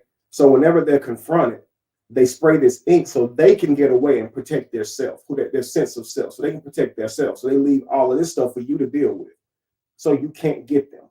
So it's kind of like they feel like you're trying to get them, like you're trying to pin them down, so to speak. So they're not about to let you do that. They have a higher sense of self, and you correcting them or telling them what they did to you only wrecks that. So it's going to be octopus ink. You do this, you do that, you do the same things too, you do that too, and they're not going to be accountable for what you're telling them. Tuquoque, family. Take that word, write that down. Tuquoque. Tuquoque. Okay, that's a word I believe a lot of us need to learn. Okay, that is a logical fallacy that a person makes. Okay, it's not logical at all. Okay, to say, well, you do it too. Well, if they do it too, why didn't you tell them? Because here's the problem. The reason I say it's stored up is the thing they're telling you that you did now, they haven't told you about until you now told them. So for the last 2 weeks, or whenever they're bringing this old issue up to you, they held on to it and didn't say a single word to you. Why would they do that? Did they not consider it important enough to discuss? And if they didn't, you did. So you brought it to them that they did something to offend you or hurt you, instead of saying, I apologize for doing that. And you know what? The other day, you had said something similar, and I felt some kind of way about it, but didn't say anything. And because now you've dealt with it, you were accountable. And now the other person can say, I didn't realize I was doing that to you too. Because now you're working with each other. But if you say, F what you got going on, let me tell you the issue I got with you, because it's going to be a fighting match over who's going to be the victim. Yeah, who's the person that's hurt the most? Who's offended the most? Who was more wrong? And the argument becomes about who's wrong, because these types of mindsets with the grandiose sense of self, they cannot be wrong. But being wrong is an indication that your awareness has expanded, not that you're a bad person. So the things that you do when you're not aware are not going to be the same things that you do when you become aware. So if you're behaving from a lack of awareness, that's why you're going to have negative behavior. This is why it is said in the African proverb that ignorance is evil, not ignorance is a bliss. The things that you do in your ignorance still ruin people's lives. You understand? So if I walk through the ground without looking down, I still step on ants, I still step on bugs, because in my ignorance, I destroy. Right? So it's the things that you don't know, the things that you're not privy to, the things that you refuse to learn, which is holding your life back. We're all reacting from an awareness. And if your sense of awareness is very small, then you're going to try to hold people accountable to your sense of awareness. So if they don't believe in what you want them to believe in, because you believe in something different that you were taught as a child and you haven't researched that for yourself, the fact that they have, or they have a different perspective of it, will enrage you. You understand? Because it's your ignorance that has you enraged. It is not that person. So you're projecting it all onto them, family. Do you understand? Even if you have came to a different mindset in terms of religion, if you have given up your belief system, it is not okay for you to beat the person down that you're married to because they still believe. It's not okay for you to call them stupid and all this stuff. They were taught this, family, so you actually belittling someone who was victimized. That's like you don't fault someone for being abused as a child. You don't fault them for that. So if someone has a belief that they've been taught since their adolescence, you don't criticize them for that. So if you're a Christian and you get with a Muslim, and this Muslim has been Muslim their whole life. Who are you to sit here and criticize him for reading the Quran over the Bible and believing it as truth over the Bible when we don't have any measurement tool to determine which one is more true than the other? Is this making sense? So it's, hey, they don't believe in this, they don't believe in that. Let me wreak havoc on them because they don't share my beliefs. This means you think you're so important that you have a right to tear a person down because they do not share your beliefs. So who are you exactly? Do you understand, family? When you're married to someone, tearing them down is never the option. When you're married to someone, belittling them is not the option. So if it goes to that, you have to say to yourself, wait a second, I'm out of line here. I'm out of line here. Do you understand? Especially publicly degrading this person. But neither one is good. You speaking one-on-one negativity to this person that you with will ultimately ruin your relationship, just like speaking negatively about them publicly will. But the public shit will ruin it way faster. And then after it's all said and done, you'll be wanting this person back. And then they're not going to want you. They're not, because when they see you, they're going to think about all that stuff you said. So they were small. They was horrible. They were unsuccessful. Nothing they tried to make happen in their life was working for them. They suck. They'll never be nothing. How can that person ever see himself or herself with you ever again? You must have been thinking that the whole time, that they ain't shit. You must have been thinking this. And then you wonder why your God didn't give you a healthy marriage, because you never loved your husband. You can't you can't make this stuff up. You never loved your wife. You see, whenever you are an emotional terrorizer, you love yourself. You're always fighting for your emotions. You will always choose you. Always. And when you do choose them, it'll be something that they have to pay for. Punishment-wise, you will say, I laid and I cried because I had to give you what you wanted.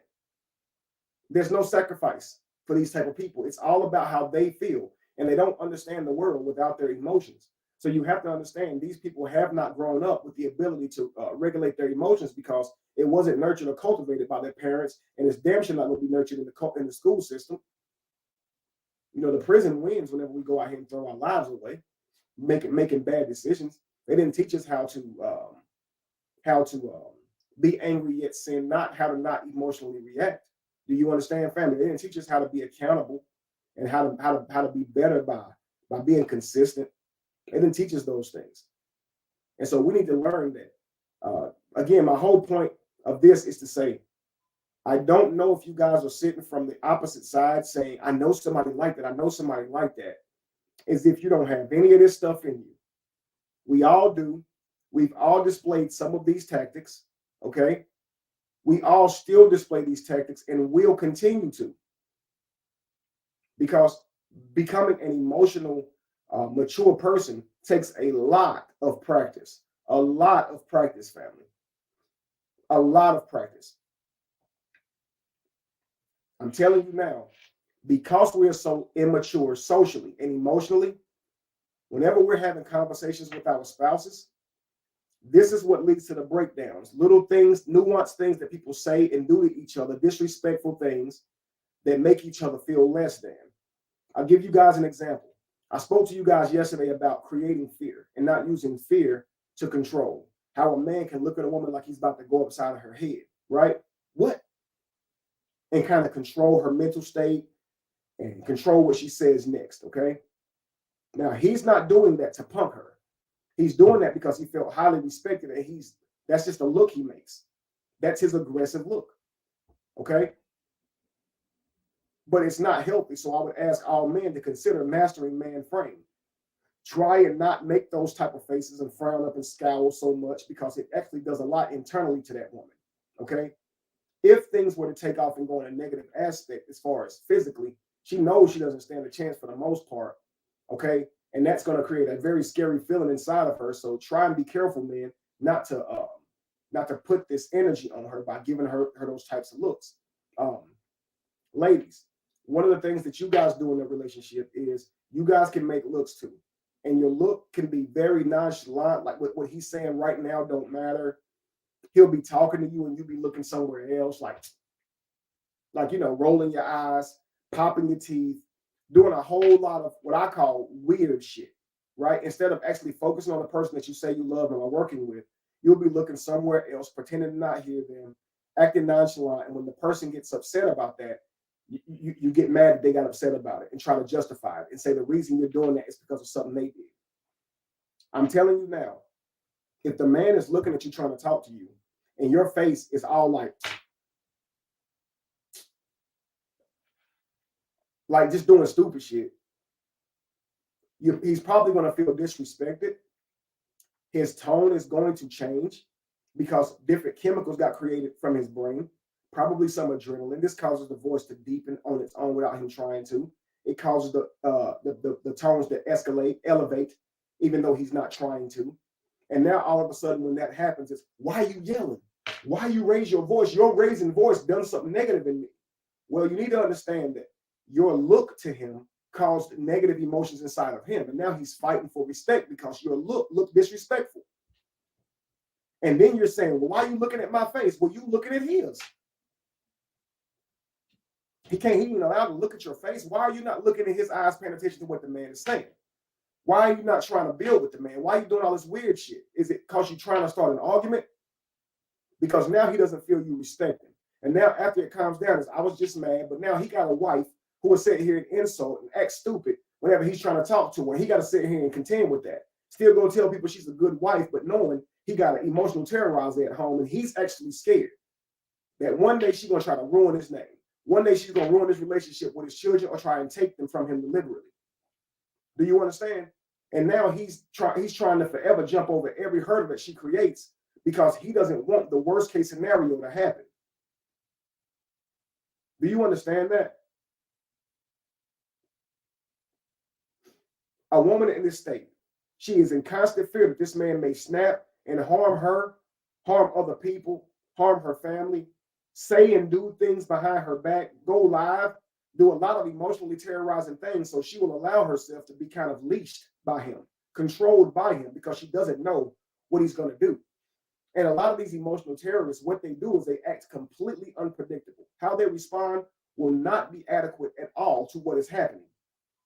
And this makes you afraid of them even more because you know they can go from 0 to 100 over nothing just based on how they felt about it, right?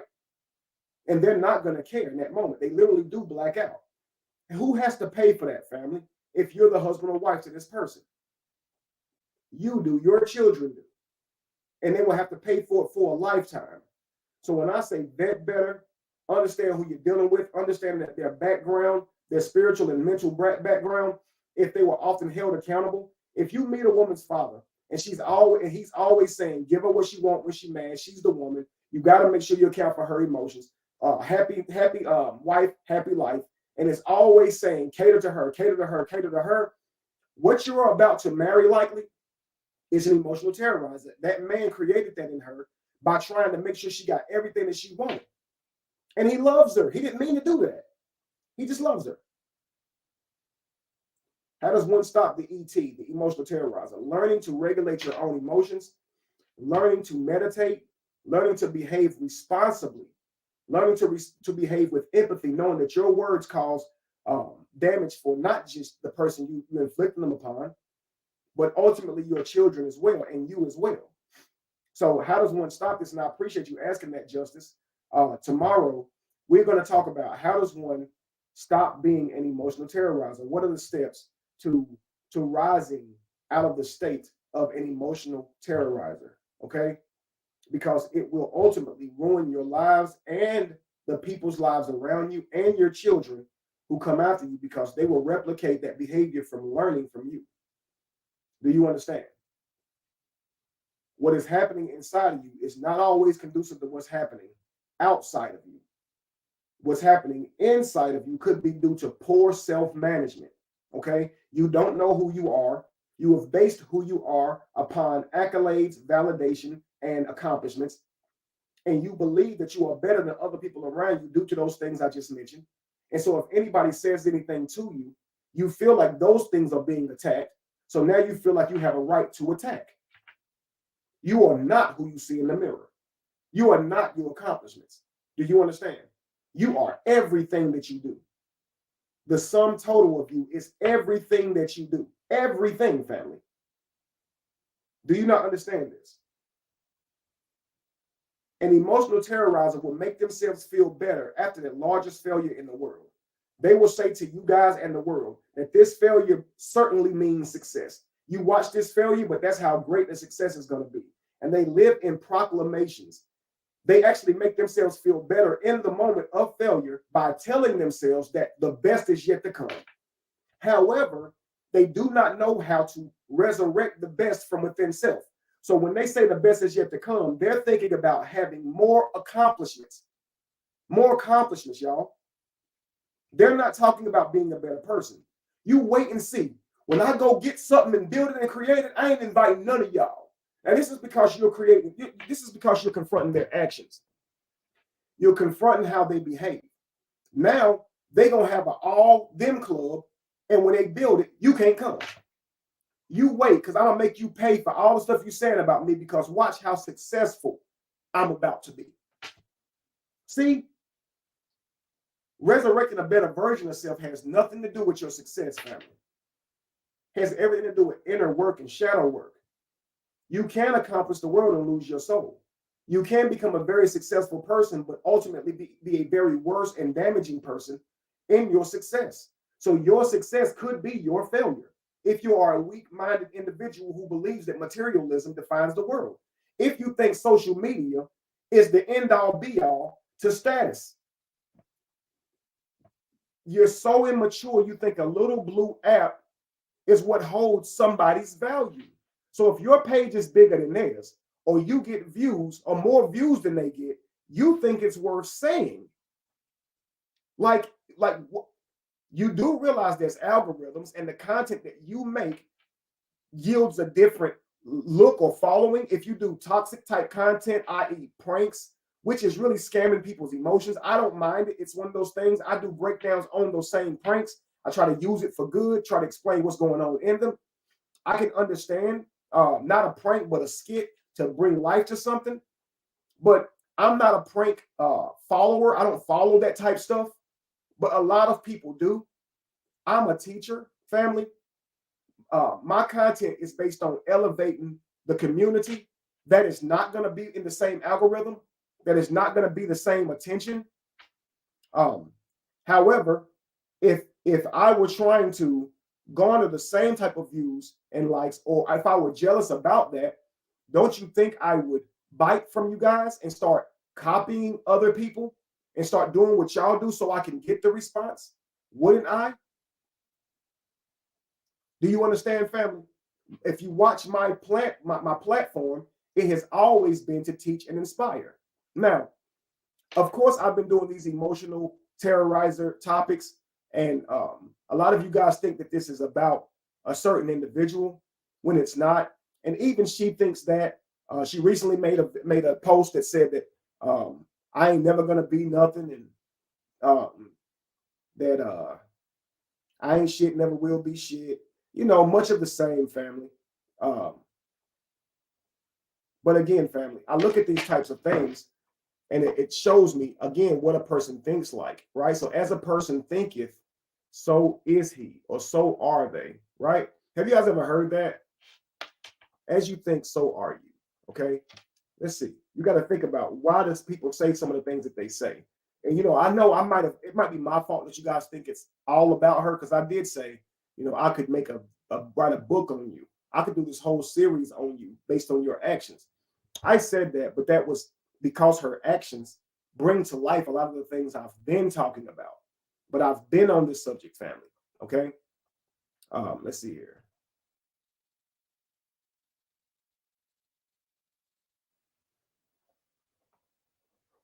Let's see, family. Let me show you guys something. If you guys see this, this is her latest post. It says, "I'm not addressing anyone who gets mad when they aren't noticed in the same room with their brother and tired of living in truth's shadow. Poor Tink Tink, want to be known so bad. You will always be a nobody and irrelevant. And I won't make you relevant, gal. Even having two wives couldn't make you relevant. This gal got to keep mentioning me, because without me mentioning his page, it's dead. Now, Team Brianna, Turn up. Y'all go get him. Y'all know what to do. Go get him gone. Okay. So this is why you see a lot of people on my page accusing me of this, because she sends them to my page. But again, she says she's not addressing anyone who does that, right? But the post itself, wouldn't you say that it is addressing me, right? Pause. There we go. And I'm going to show you guys this. This is kind of how an emotional terrorist does respond. As long as she's doing this, I will use these as examples, okay? But the main thing is, what do you think this person is feeling and what is their mental state right now? So obviously the person isn't happy because they're focused on negativity, right?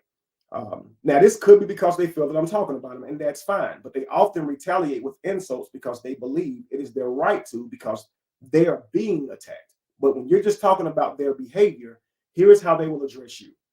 They will tell you your issues. I'm not addressing anybody who gets mad when they aren't noticed in the same room with their brother. Did I say that? What evidence do you have to support that? You watch my brother in every picture of us, in every video of us, he's standing in the front. I let him do that. I don't compete with him on that.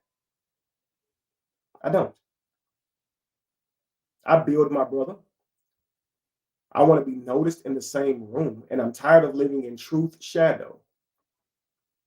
In his shadow. Well, I guess assuming because we are brothers, I guess this is to assume that I think I'm in his shadow because we're brothers. Like, people can't see me without seeing the truth. If you look at our platforms are night and day.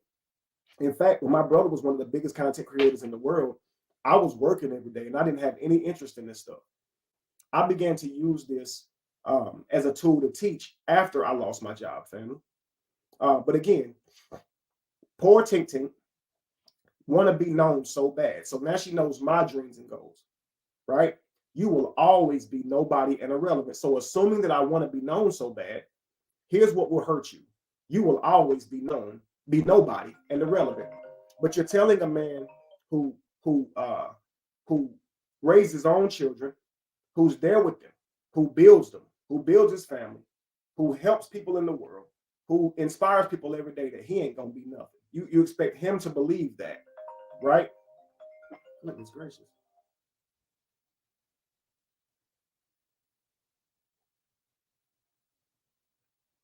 Give me 1 second, guys. I have to assume this is important.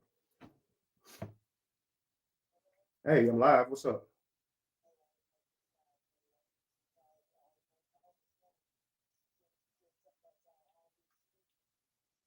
Well, I'll call you right back, Toy. I'm on live. Okay, look. Bye. All right, so let's continue. And I won't make you relevant, gal. Why do you think she's calling me a gal? Because that right there is a way to come at my ego. She expects that to hurt me and trigger negative emotions in me. If she calls me a girl, right? It's either girl, gay, or something, right? Even having 2 wives couldn't make you relevant. Well, I don't have my wives twerking. We are sensible adults. There's actually articles written everywhere about us. I've been asked to be in several TV shows that are very toxic and we've turned them down. I actually have a TV show coming up this spring, guys, called The Rise Family. Okay. Stay tuned for that. That will be on national TV as well. But assuming that we think that she needs to make us relevant, when family, I pay my bills off of social media and have been doing that for the past few years. It's going to be pretty hard to convince me that I'm nobody. Okay. This gal got to keep mentioning me, because without me mentioning his page, it's dead. So it's like, it's all about Facebook. He wants his page to be big. He comes from my pages. I got more money than him. I got more followers than him. When I'm talking about issues here, and this person is saying all of this stuff. Now, can't you see how emotionally that could trigger someone to responding in a negative way? Now, as I've been talking about some of the behaviors that she's displayed, I haven't once called her an idiot. I haven't once called her a nobody. I haven't once called her a boy. I haven't once called her anything out of her name, a B, none of that. Now, my brother said that he'd be trying to talk to her reasonably. And it would be, you a bitch, you a pussy. It would be all this while he's talking to her, right? And as I told you guys, any of us can be an emotional terrorizer. Okay. When I first read this, my natural response was to respond back with the same type of energy. It really was, because you can read and see the things in here that's geared to trigger you. And if you respond with that same energy, now they've pulled you into their game. Do you see what I'm saying? And sometimes family, we're not in the mental position to be so good that we don't fall into this, that we don't get tripped up by this stuff. So what you have to remember is, okay, you have to look at it like, okay, look at it like it's all a challenge. It's all a journey, okay? Many of you believers say God is just testing me. So it's not real. This life is just practice for the next one. This life is just the test, right? This is the human experience. And when you get emotionally caught up in it, it's because you fell for it, right? You forgot it was a test and you started behaving like it was really a reality, the feelings that you feel. So I don't know if this is making sense to you guys. Okay. You have to remember that life is not that serious, because at any moment they'll suck you into this moment and have you arguing like that. Do you understand? Now, we do this with movies, we do this with dreams. The things that's happening is not happening, but we can emotionally go along with it. Do you understand? So if you're watching a movie, most of the time we watch a movie, we know it's a movie. We know it's not really happening, right? But as you watch the movies, your critical thinking faculty gets put to sleep. You put that somewhere else so you can enjoy the movie. So if the movie is people flying, you are able to accept that people can fly. If the movie is someone got shot and died in the movie, okay, you will cry over that person. You will believe like it's really happening, right? And the more you watch the movie and you forget that it's a movie, you can be pulled into it emotionally, right? You can feel fear because you hear the monster sounds or the murderer sounds. You become anxious for the person that is about to walk into sudden danger because you know what's about to happen, right? You start talking to the TV, right? He's got the knife, like, don't go in there. Like the bad guy's in there, right? Or someone is emotionally, they're breaking up or they're cheating on each other in the show or online. And you snap. And now all of a sudden you believe that you need to be emotionally invested in that. Well, this is the same thing with life. That person is a mastermind of pulling you out of yourself and into energy. Okay, family? I'm telling you, they are drama kings and queens. They know exactly how to challenge you, upset your emotional chemistry, and have you reacting like not yourself. And then they'll hold you accountable to how you reacted. And they know they poked every button on you to get that behavior out of you. And then they will clown you for being mad, as if anger is not an adequate response to someone belittling you. They will clown you for being mad. Like being mad is something to be clowned about. Look at him. He mad. He mad. He mad. You mad because this. You mad because that. You mad because this. When in all actuality, they are mad. They're either mad because the relationship didn't work. They're either mad because they didn't get the outcome that they wanted. They're either mad because they're not getting the validation that they want. They weren't able to ruin you like they wanted to. So now they're going to tell you why you're mad. And I've noticed that a lot of you guys will come right to the page and say why we're mad and use her same talking points. If she say why we mad, y'all just say, oh, that is right. That's why they mad. You mad because you gay. Oh, that's why he mad. He mad because he gay. Really? I'm mad because I'm gay.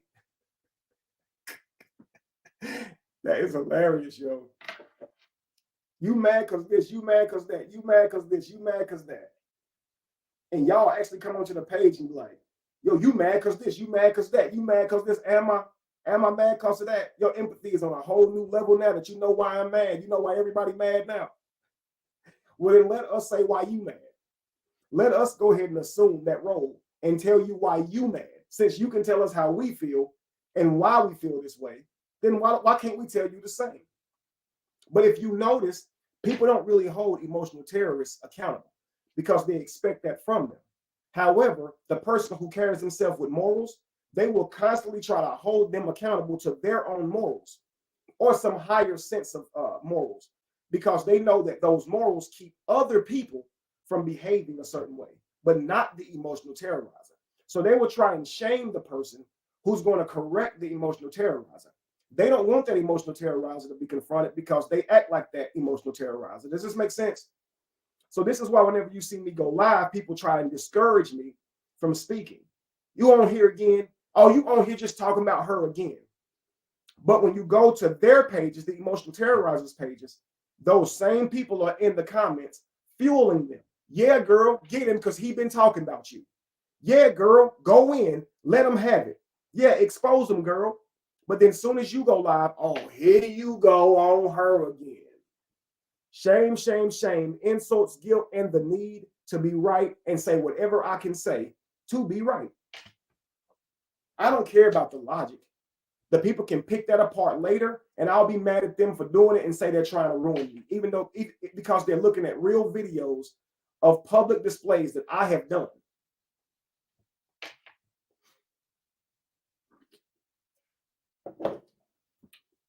This is part 2 of the emotional terrorizer, okay? Tomorrow, we're going to talk about how to rise from being an emotional terrorizer, how to be an emotionally mature person, how to keep building your spouse, how to keep nurturing your spouse, even when you yourself are not happy inside, how your emotions should not mean that you behave a certain way, that your emotions is more of an indicator to understanding self, not painting your reality. So projection is not the way to handle the person that you're married to. Understanding is. So if you are behind your spouse, constantly criticizing them, telling them what you think of them, what you think of their actions, they will likely not want you behind them anymore. They likely won't want you looking over their shoulder anymore because you always have a very negative view of them and what they're doing. They will begin to feel like you do not value them or see any good in them because all you have to say is negative stuff. They will start not wanting to be with you and around you. They'll start to associate you with all the negative feelings they feel inside, up until the point to where they will eventually hate you, despise you. Do you understand this, family? They'll have strong emotions of dislike for you because of how you treat them. A food can look real good, family, but you're always going to treat that food according to how it tastes. None of you guys are eating food just based off its looks. You're eating it based on how it makes you feel inside. This is the same thing with relationships, family. But we get it all twisted up thinking that it's all that beauty. Beauty is what matters, and how you look and what you got going on matters. Let's say a woman say, well, look, I look good. Okay, well, that's just a pretty plate. That's just a nice served plate.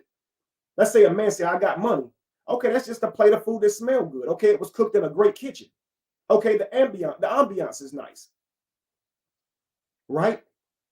What the food tastes like, though, because the food's taste tells you how much time the person has been in the kitchen, how much love and consideration they thought of you, to cook you the foods that you like the way you like them, to put the ingredients in that you enjoy. The taste of the food, family, tells you the skill set of the chef, not the kitchen. Okay? It's great to create a beautiful plate and present that to somebody. Presentation is awesome. Ladies, still do presentation, but never get it confused. It's how you make that man feel. I don't care how you look. If you make this man feel like a piece of shit, he gonna go to a woman who make him feel like a king. I'm telling you now. And he'll do that very, very soon. It ain't gonna be a while. He will immediately do that shit. And then you'll be on the outside looking in saying, mad at that woman for being with him when you chucked him to the side and treated him like crap. Are you understanding this, family? Last time, I didn't give room for Q&A. So today I want to give some room for Q&A. Questions, concerns, go ahead and ask them. We're going to take 5 minutes and do some Q&A. I will make my answers short and sweet. If it requires a long explanation, I will do a whole video on it.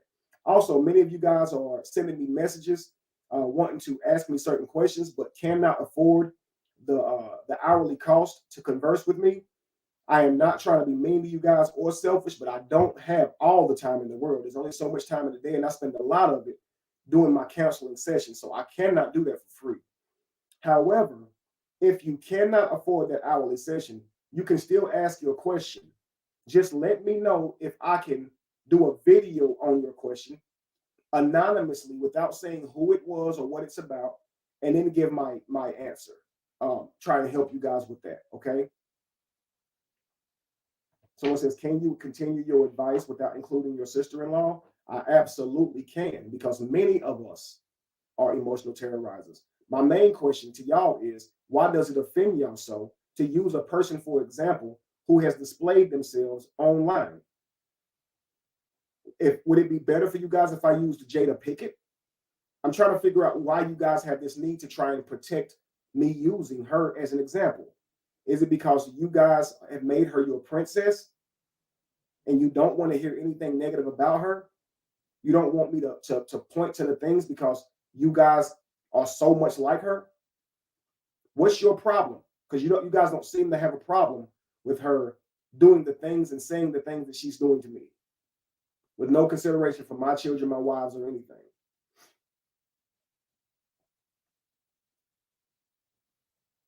I think the least I could do is to use her as an example.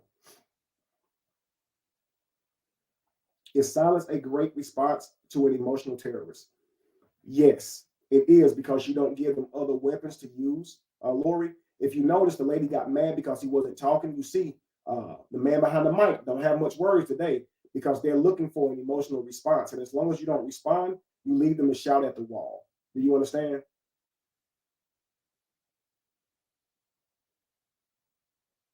Let's see. Any more questions? Let's see. This is me looking. Let's see.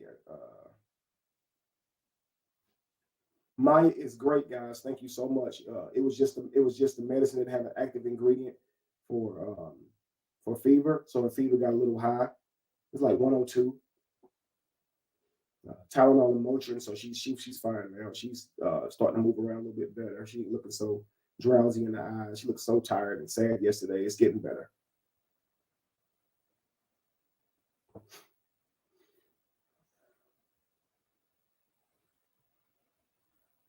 Let me see. I'm looking for questions.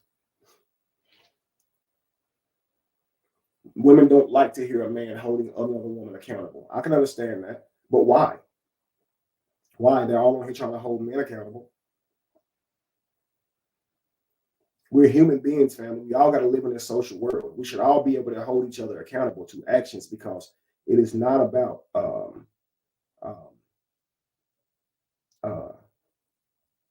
somebody threw me off something. Why you look fake? Do I? You look fake.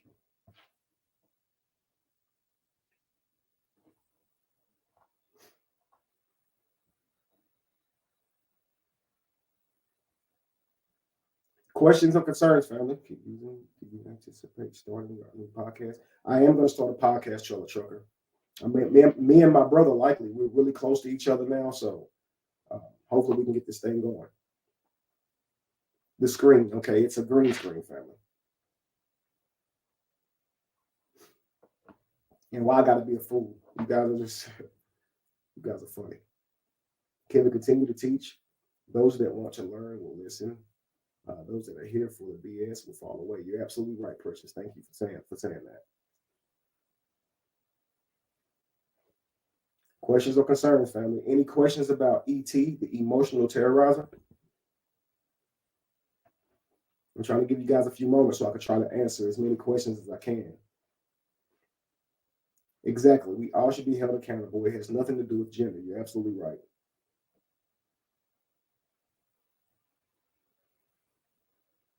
Yeah, I would love to have Toya on the podcast too. Toya makes some very good points, yo.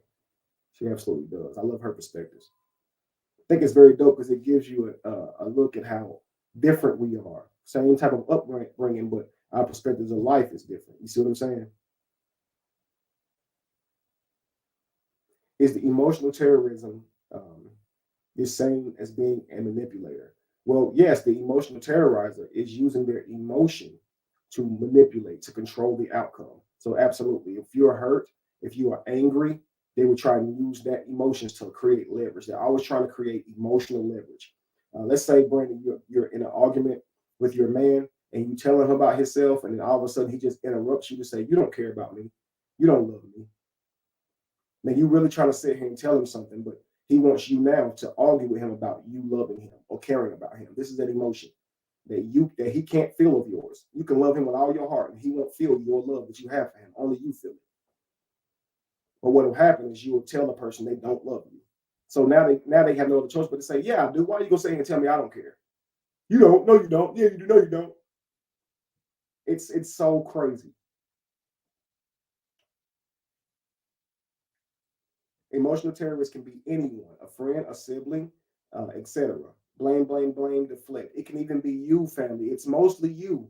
It's mostly us. We are all emotional terrorizers, family. We use emotions all the time over reality, and we project all the time over reality.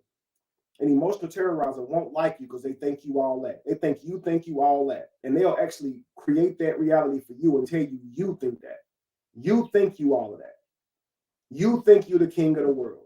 You walk in the room like you own the place because your self-confidence or how you look or how you are conflicts with their ego. So they need to kind of reduce you. So they will constantly be saying things to convince you to reduce yourself so they feel more comfortable around you, right? So if they'll tell you talk too much if you're saying things that get the attention of others, okay, that proves your intellect.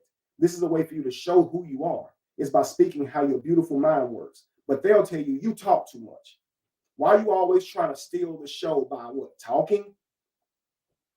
Because they believe it's a show. They believe that.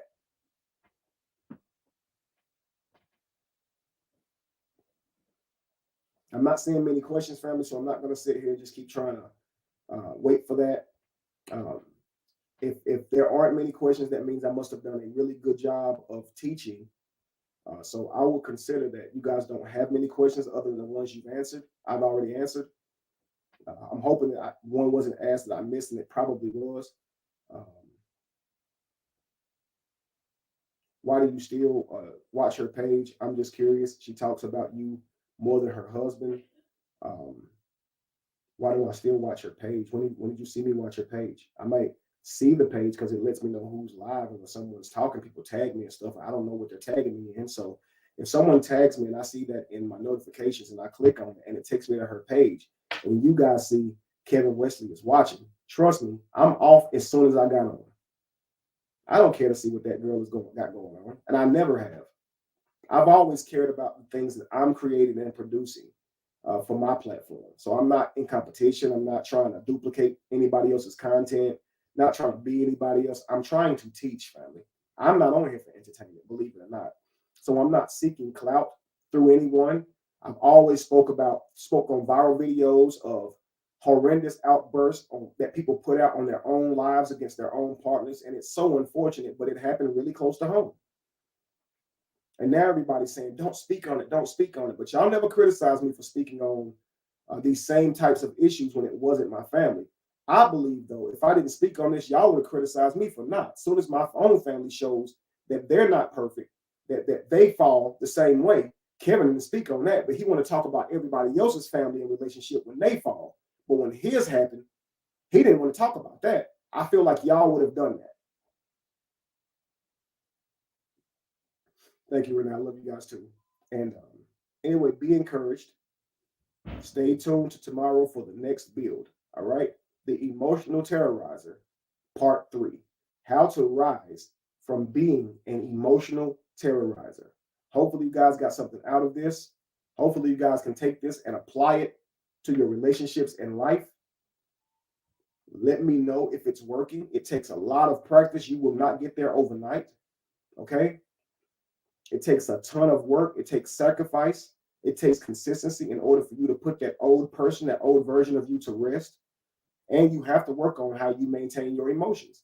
You have to learn how to meditate. You have to learn how to self-regulate your emotions and not depend on people outside of you to make you feel better all the time. Okay? You are a very respectful teacher, powerful speaker. Thank you, Kristen. Thank you, Rebecca Kristen.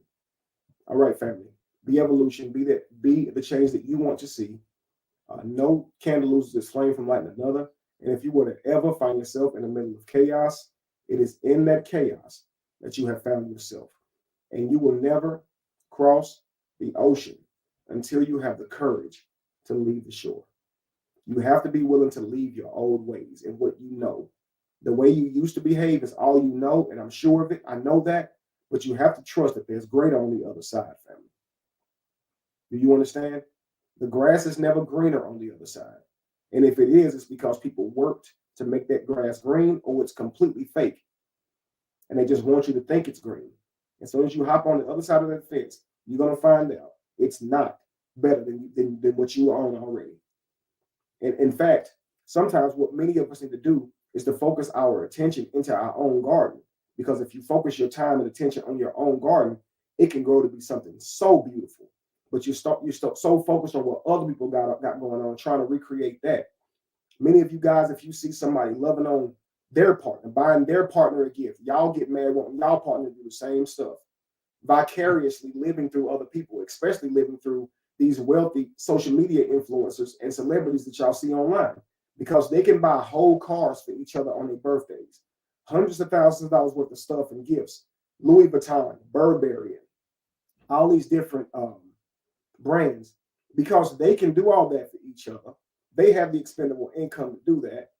You guys are trying to keep that up when that's 60% of your budget. It's 60% of your bills to pay for that bag or that thing, when it was nothing to them. Their bills is paid, they wealthy, that's expendable income to them.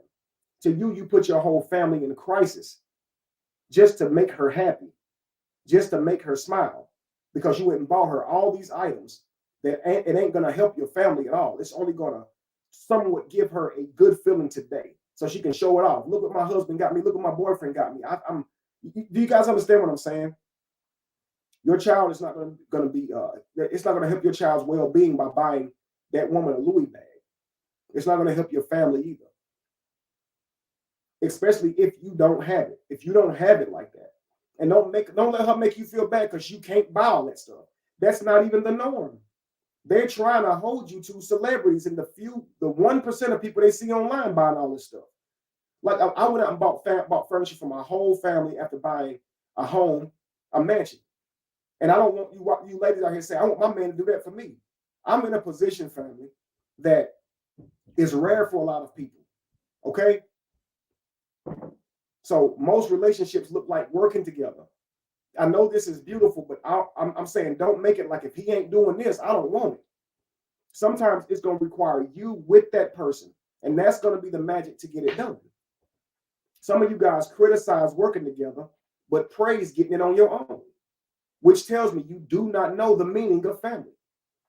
You do not know the meaning of marriage. Marriage is joining together and becoming one. And you still praising what you got on your own, saying you got it on your own.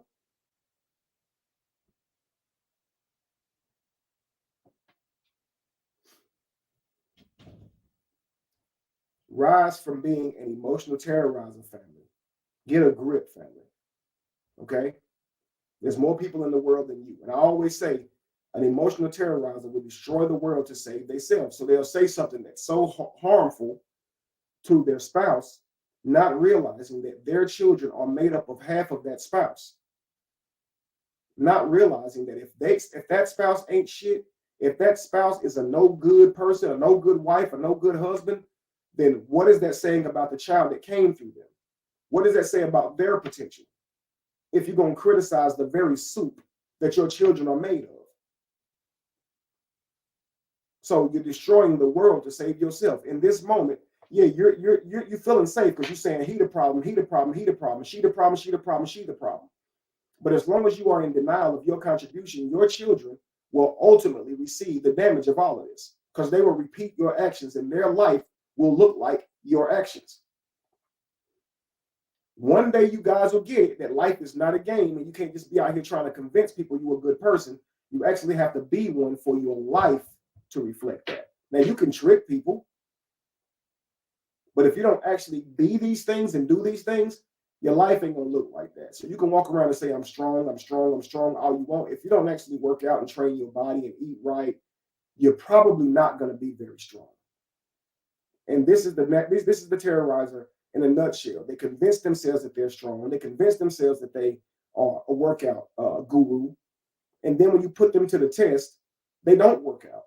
They actually went and got surgery for everything that they have. They actually took products. They actually didn't do the work. They actually are not very strong. It's actually just a look. I've seen men walk around with fake chests, but then they don't make them no stronger. Do you guys understand? You're forsaking the work, but wanting the validation on the other end. And when you learn that you are not who you think you are, you get mad and criticize. But you're not who you think you are because you haven't done the work to be who you want to be. You fail to put in the work. And it's because of the grandiose sense of self, constantly telling yourself praises that you haven't lived up to yet. One day, y'all gonna see. This failure right here is gonna be a setup for the greatest blessing. You just watch and see. How about just be accountable? Stop proclaiming that all this is gonna happen for you. How about just be accountable to what you did? Because we don't give a shit if you have more money. We don't give a shit if you have a bigger platform. We just feel like that'll make you more of a terrorizer than you are now. Hell, that's why you acting the way you act now, because of this so-called success. Now you about to tell us there's about to be more of it? Watch out, world. Do you see what I'm saying, family? That's how that looks. The man who says, well, that's fine, leave me. I'm watch who I become. But he treated you like shit. So he wants, when you leave him, because he never gave you what you needed in the relationship, he never treated you adequately as a wife or woman, never made you feel valuable. Now he wants you to regret losing him because what? He gonna make some money after this? He gonna be successful after this? So now you're supposed to feel bad when that man didn't even treat you right. Man, don't let these people try to make you feel guilty because you don't want to be with them no more. You will never meet nobody like me. That's kind of the damn point. You will never meet a woman like me. That's kind of the point. That's why I don't want to be with you. You will never meet another man like me. You do know the point of separation is to meet someone else, right? Not somebody like you. Like if I thought I was gonna meet somebody like you, why not just stay with your crazy ass? Because that would mean that you ain't so crazy. If all these people out here acting like you, I'm leaving you because I don't want another you. Does this make sense? You will never find another me. That's good news. That's not bad news. That's good news.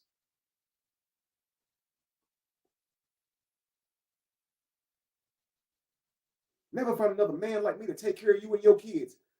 If that man who was taking care of you and your kids was beating you up the whole time, speaking down negatively to you, making you feel like a piece of shit, it's not a loss. Your children would have only been raised by an emotional terrorizer and duplicated that action. It's probably better than not having them in your life. So why are you going to feel bad about that now? Do you guys understand?